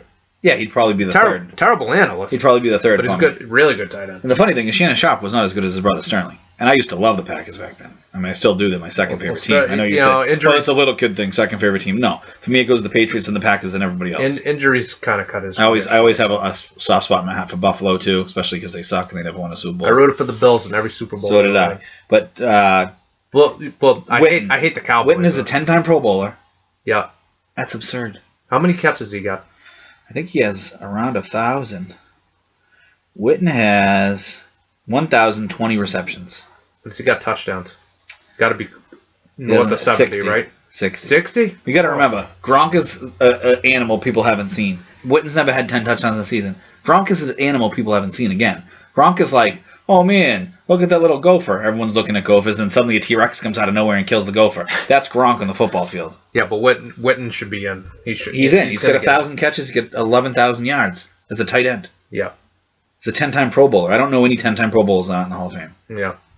I mean, maybe that'll change in the future because everyone, again, is making the Pro Bowl with all these alternates, and every quarterback makes the Pro Bowl nowadays. Yippee! You know what I mean? Like, there's like 17 quarterbacks get voted into the Pro Bowl. 5 of them don't go, so then 5 more get in, so it's like 22 out of the 32. How many Pro Bowls has Eli been to? Eli's been to 3, I believe. 3? We'll look it up right now. But Eli, I believe, has been to 3 Pro Bowls. Peyton has to have been to like at least Peyton's 12. Been to 14. 14? He has the record. Brady's now been to 11, and Brady declined going to 1 as an alternate, which means he doesn't get credit for it, so it would have been 12. But that's neither here nor there. Eli has been to 3 Pro Bowls, which is what I thought. And other than those 3 Pro Bowl years, he's been god-awful. Those were like the only 3 years where you could say he was an actually good quarterback. To be honest, he should have, as much as I want to crush the Packers for making Rodgers sit so long behind Favre, I've always said he should have started a year or 2 earlier. Mm-hmm. Okay? I want to crush the Giants more for booting out Warner and having Eli start so early in his career. Because Eli, in the beginning of his career, folks, if he wasn't a Manning, he would have been out of the league faster than Johnny Manziel. Took the words right out of my mouth. That's his last name. Because Eli Manning, his first 3 years as a quarterback, okay? I promise after this we'll get back to this. He was 1-6 his first year. Woo! It's a stud right there. 55.4 quarterback rating. That's incredible. 2005, 11-5, I get that. Okay? 75.9 quarterback rating. Right, folks, this is the modern NFL. This is 1940. 2006, 8-8, 77.0 quarterback rating. 2007, team goes 10-6, 73.9 quarterback rating. Okay? Has he been over 80 yet? Yeah, no, not here, not his first 4 years. If they had not won the Super Bowl that year, or at least gone deep in the playoffs, I think he would have been out of the league at that point. Because he was in the 50s, 70s, 70s, 70s for quarterback rating in the modern NFL. Okay? And he went from 9 interceptions. 11 was his best year. I think he threw for 5,000 yards, didn't he? His first 4 years, okay? He had... Hold on 1 second. While it loads. Yeah, it's going to be really close. I don't even know if it's going to load. Oh, it's not going to load. Son of a B. But his first 4 years, he had 77 touchdowns, okay? And he had 60... You can stop there. That's terrible. No, you don't even have to... I want to give you the whole number. Okay? He had 64 picks. So 77 touchdowns, 64 picks. So that's like a 1.1 to 1 ratio. It's absurd. It's horrible. That's why he's at 294 and 199 now, because he's not even 2 to 1, which is like the standard in the modern NFL. Okay? That's like a standard. Brady's like what, 430 something to 150? Just got over 150. Oh, okay. The thing with Brady is he just got to 50 losses and 150 picks, but Brady is the second highest touchdown to interception ratio of all time, behind only Rodgers. Which Rodgers even started because he started later in How many picks does Peyton have? Peyton has 230 picks, I think. 230? Yeah, he's got a lot. He's got a lot of touchdowns, too. Yeah. Well, but the person that's going to end up having the biggest gap between overall touchdowns and overall picks is going to be Brady by the time it's said and done. Because Breeze has almost the same amount of touchdowns, but he has like 50 more picks than Brady. A little off topic here. When it comes to the game, I think Carolina's going to win. I'm rooting for Carolina. I think their defense is suffocating.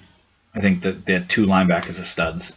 I mean, I say you put Josh Norman on whomever, that guy's basically out of the game, correct? They have a pretty good run defense. They should be able to just load the box, make Peyton beat him. I don't think he can do it. See, this is going to be an interesting game because both defenses can get pressure sending 3 guys. They have good defensive lines, good linebackers. Both teams can bring pressure and cover. So what happens when Peyton gets pressured? Well, it depends. Well, against Pittsburgh, he downed himself and then got up and threw it, and the refs let him do it. Yeah, he gave himself up, yeah. Which you're not allowed to do, by the way. And that's a huge play in that game, which actually could have cost them the game. But Pittsburgh was still up 1 at that point, right? Yeah, Pittsburgh was up. That was just after the fumble. Right? Just after the fumble. I believe it was third down. He slid. Once you slide like that, you're giving yourself up. Whenever a quarterback slides, he's giving himself up. And you should be able to challenge it, but of course you can't. You can't challenge because the NFL's stupid. I know Belichick was the one that instituted this new extra point, which he just lost him a game. But Belichick said you should be able to challenge everything. They're not doing it out of spite. Right, because Belichick wants to do it. They'd be admitting he was right, which they'd rather just be wrong and not admit. At some point, it's going to come to you can challenge everything. Because there's no point in having only 2 challenges and not being able to challenge everything. Right? Mm-hmm. I don't see Denver scoring. I don't. I predict it's going to be 24-13. If Denver scores more than 13 points, I'm going to be flabbergasted. Unless they're scoring on defense or special teams. I don't know where. Denver has incredible special teams. I want that noted. They got the number 1 defense in the league. So I'm not going to think this is a complete blowout here.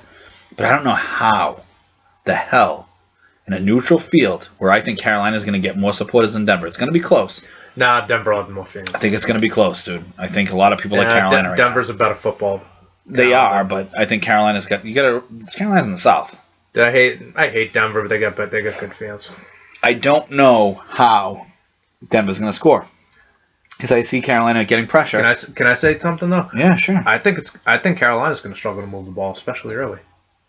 They haven't seen a defense this good. Well, I agree. I don't disagree that they won't be able to move it initially, but I'm thinking they're going to score 24 points. They've been putting up massive amounts of points. I expect them to stop Peyton in a couple 3-and-outs early and get some good field position.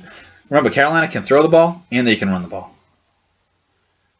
They have a good enough offensive line where they might be able to just run a couple options with Cam and Jonathan Stewart and start pounding the ball down Denver's throat. Denver has a very good defense, don't get me wrong. They have a very good defense. See, it's going to be interesting to me to see how much pressure Wade Phillips sends to Newton, if at all. Because like I said, you over-pursue, he's just going to run down the field. Denver likes to play man. They're a man team. Right. If they play man, they're going to be screwed. Yeah. He's just going to run all over them. Yep.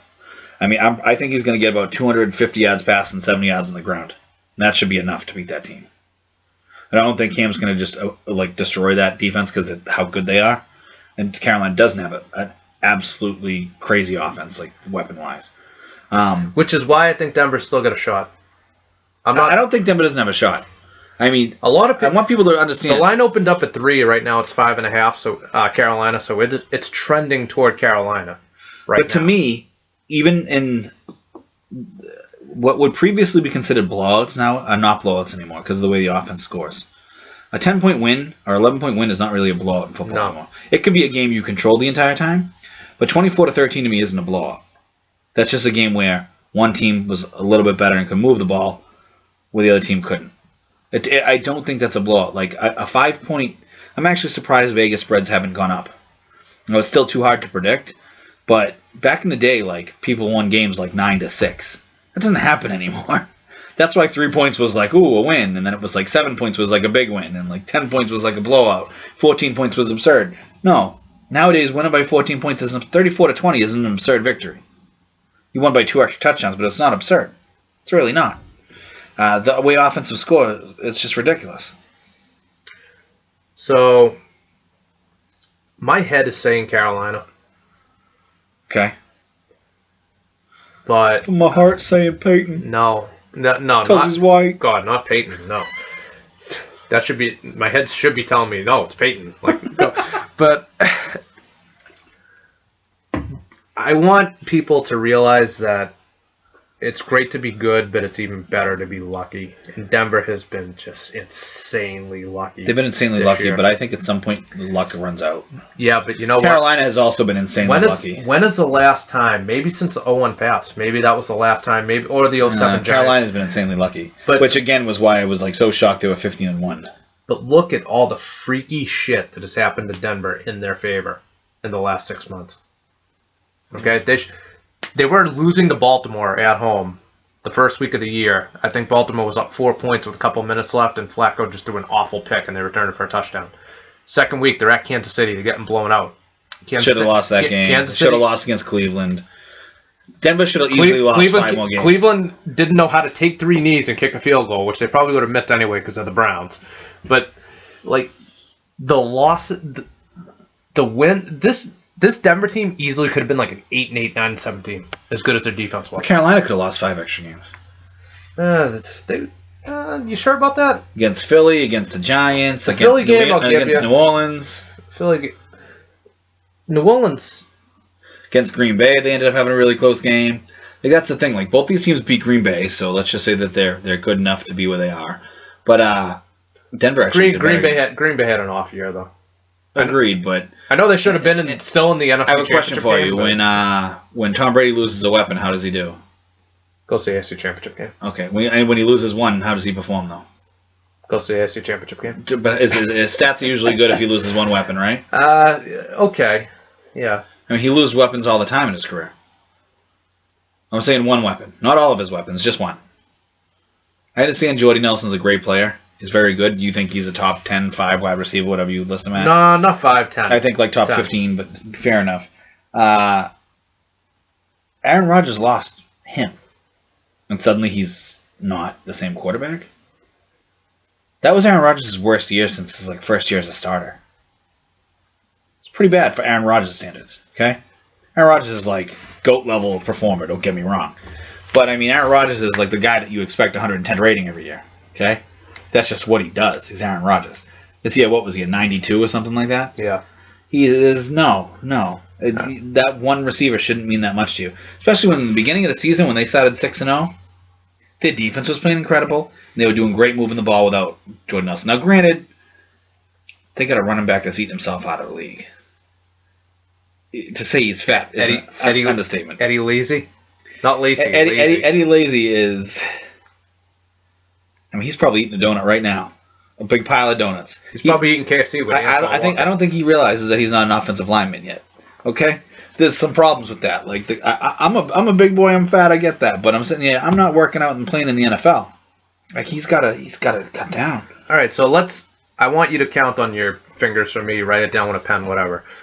I got Carolina's schedule up here, margins of victory. So we'll say 10 plus is comfortable, less than 10 is close game. Fair enough? Yeah, but let's also look at less than 7 is a close game. You want to do less than 7? 7 or less, yeah. Okay. At Jacksonville, they won 20-9, so that's comfortable. It's Jacksonville. Houston, they won 24-17. That's a push. New Orleans, they won 27-22. It's a close game. And I think they should have lost that game if I remember correctly. At Tampa Bay, they won 37-23. That's comfortable. At Seattle, they won 27-23. Close game. Yeah, it was a close game. Seattle led late.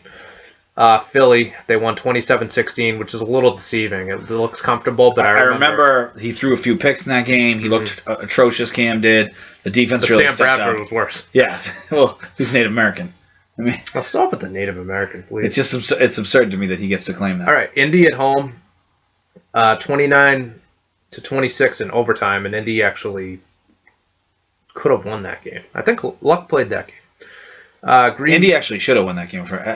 Green Bay. Something they could have had 5 more losses easy. Green Bay 37-29, so that's 8, so comfortable.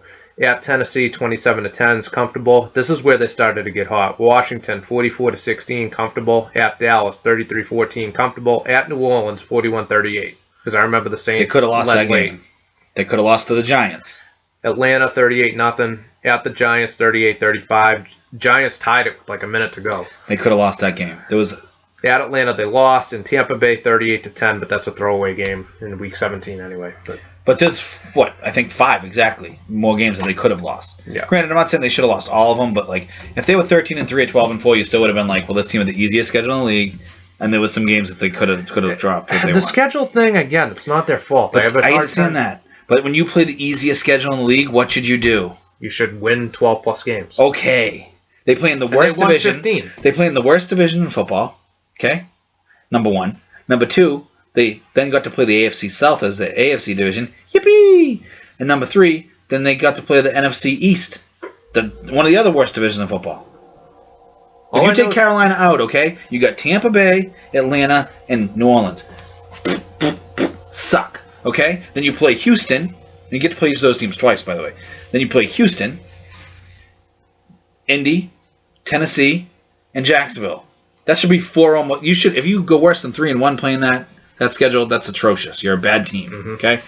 Then you go to Dallas with no Tony Romo. Okay? It was Thanksgiving, yeah. Then you go to Philly, which they were an atrocious team this year. I know they beat the Patriots, but let's be real here. Then you go to Washington, Washington wasn't crap until the end of the year. And even then, they weren't really a good team. They were just like 9-7. About an average team. Okay? I still can't believe people thought they were going to beat Green Bay. Okay? So they had the easiest schedule. Now, I understand they played Seattle, and I understand they played Green Bay. And even though they won against Green Bay by 8, that game was really poor, and I forget what happened. I remember watching that game saying, wow, Carolina kind of got away with it. Because Rodgers, what happened with Rodgers? No. They had a big lead, and Green Bay came back crazy. But Rodgers threw a pick, I think, and they really should have been on the last play of the game. And they should have come back and had a chance to tie it. Because Rodgers was going for the quick touchdown, the 2-point conversion to force OT, and he threw a pick. It was like right at the end zone, too. It was un-Rodgersian. Okay? Rodgersian. But having said all of this, I'm going to say like Carolina, and this might surprise you. I would say Carolina in like a 23-16 type game, like a touchdown. That doesn't surprise me. No, I mean, I'm 24-13, but it's not that much off. Because I think you're adding a field goal to Denver and taking a point away in Carolina. I'd be very, very surprised if they drop a 30-burger or a 40-burger in that Denver defense. No. I don't think they are. They're not going to drop a 40-burger. They just don't have the weapons. This game is all on Newton. This is all on Newton's shoulders. All on Newton's shoulders. This game to me is this. Newton versus Peyton. This is what this game is. Because the defenses are a wash, basically. Correct. Yeah. The defenses are a wash, and they should both borderline dominate the opposing offense. Denver has better weapons. I agree with that, but I think Carolina is going to be able to shut them down. You have arguably the best cornerback in the league this year. Probably is. On Carolina, correct? Mm-hmm. He's going to go out there and he's going to do what to one of those receivers? Take one away. Okay. I would guess. So now you have one more good receiver, correct? Is he going to be on Demaryius or Sanders? I think he's going to be on Demaryius, but I'd put him on Sanders. I was going to say, I think he's going to be on Demaryius. He should probably play on Sanders. I actually think at this point, it's more important for teams to shut down Sanders and have Demaryius either get doubled or be forced to beat them. I agree with you. That's just my opinion. I think Demaryius is actually a better talent, but Demaryius is soft and he drops too many balls. Mm-hmm. I don't trust Demaryius. I like Demaryius. He's probably my favorite Bronco. Emmanuel Sanders catches everything you throw him. Sometimes I think he's using Stickum. He's got the Jerry Rice School of Receiving. I mean, now, Chris, it's only cheating if you're the Patriots. Everyone knows that. So yeah, like 23-16 type game. I don't think Denver's ever out of it. Well, if it's a close game like that, I think Denver has a good chance to win. That's where the luck crap that you're talking about comes in. Well, here's the thing. Denver's good at close games. They ride that defense. There's going to be a defensive touchdown by one of these teams in this game. Now, is Peyton going to go for the hat trick and throw another pick six in the Super Bowl? Yeah, he could. But, theoretically. But Newton could too. Denver has that kind of personnel. Who's playing better, though? Cam or Peyton? Oh, please. Okay. So who do you trust more right now going into this game? Just going into this game. And I understand Peyton's played reasonably well the last 2 weeks. You're going to punch me in the face? Peyton's been there before. He's also been atrocious in the Super Bowl. Yeah, I know. Well, we're talking mind over matter. Mind Manning. But we're talking about physical attributes too. How's his mind going to do beating Luke Kuechly when he can't get anyone open? Well, you didn't let me finish. Okay, finish. I'll take Newton right now. I would too. And that's the thing, is these defenses, while I might say Denver has a slightly better defense, they're basically a wash. Mm-hmm. And I expect both of the defenses to be able to cancel each other out. Yeah, basically cancel each other out and defeat the opposing team's offense. Now, it's going to be who can move the ball better and who can score. See, I think... And now Cam Newton's going to have to get a couple touchdowns in the end zone. He's going to have to. You alluded to this earlier, and I'm thinking it's going to be like a field position game. It is. So the special teams is going to matter. Yeah. Now, Denver, I think, has the best special teams in the league. Probably. Denver beat New England. A lot of that was special teams. They were starting at the 40 every time we were starting at the 10. Correct? Mm-hmm. Colquitt, incredible. Ryan Allen, Had a real stinker of a punt at one point. Gostkowski misses an extra point. How did that kicker do? Gostkowski's the best. How did McMahon do? He's the best kicker in the league, Gostkowski. Okay, how's their kicker? Denver's kicker's... No, he's pretty damn good, dude. Dude, I saw him friggin' miss the net late in the season, the regular season. I think they were playing Cincinnati. He's pretty damn good.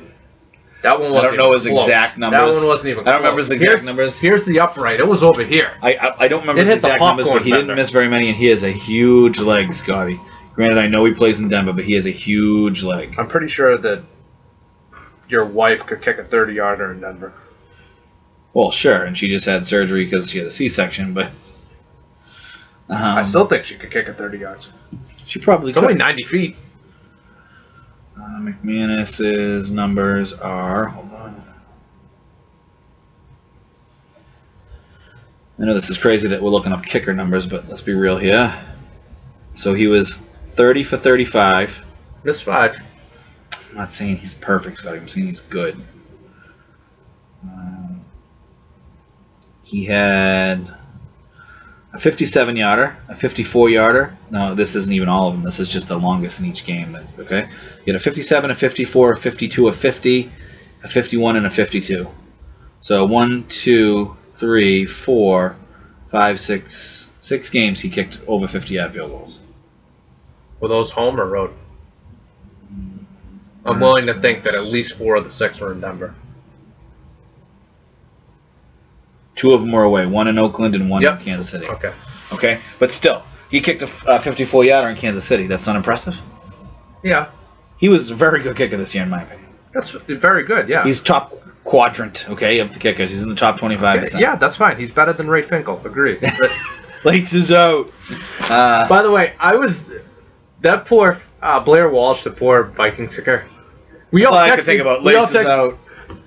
Oh, man. Laces were in that whole game for him, too. Yeah. That was some bad holding. But how do you stop Cam Newton if you're Wade Phillips? Keep him in the pocket and force him to become a pocket passer. They've had success. And when Von Miller comes in and he stiff arms Von Miller to the ground because he's bigger than him, and Von Miller falls down and dies because Cam Newton's Superman. I mean, what does he do?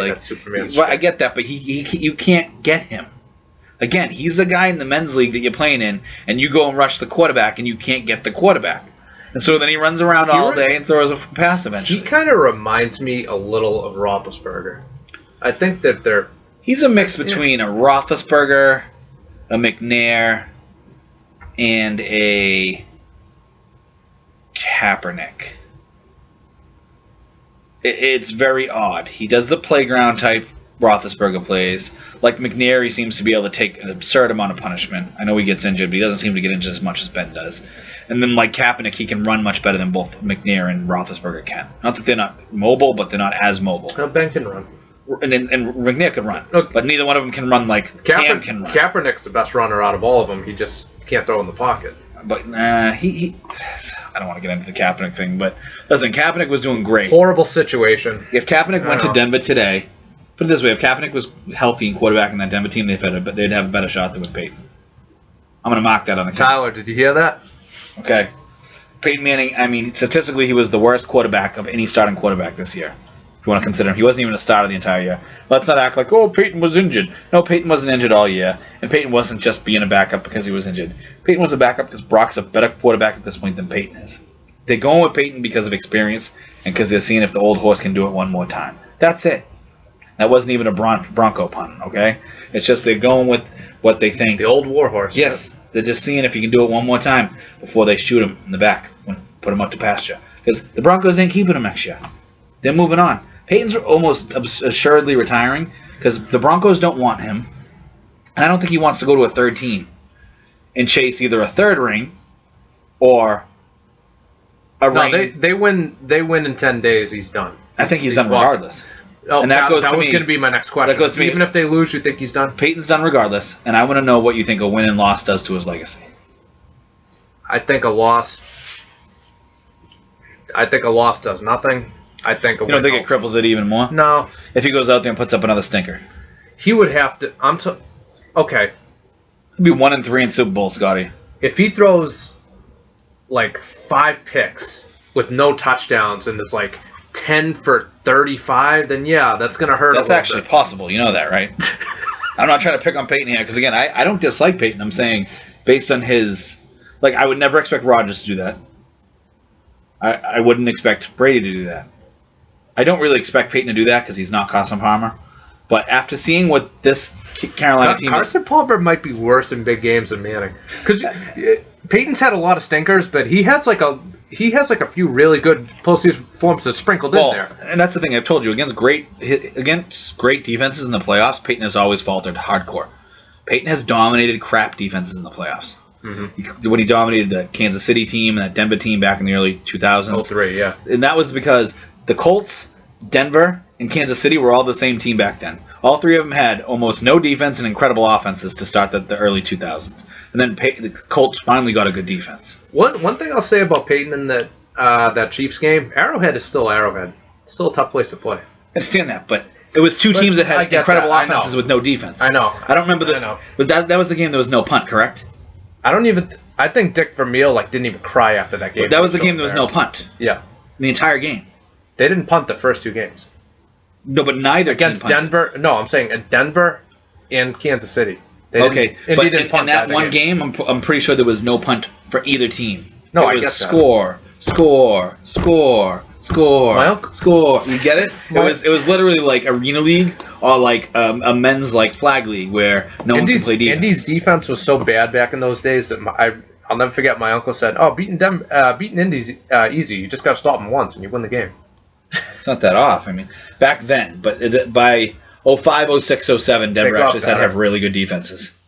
And that's the thing that people don't give credit to either is Bob Sanders. They had really good defenses, and he should have won more than once. 07, they had the best defense in the league. This year in Denver, he has the best defense in the league. He's had number one defense. I think this is his third.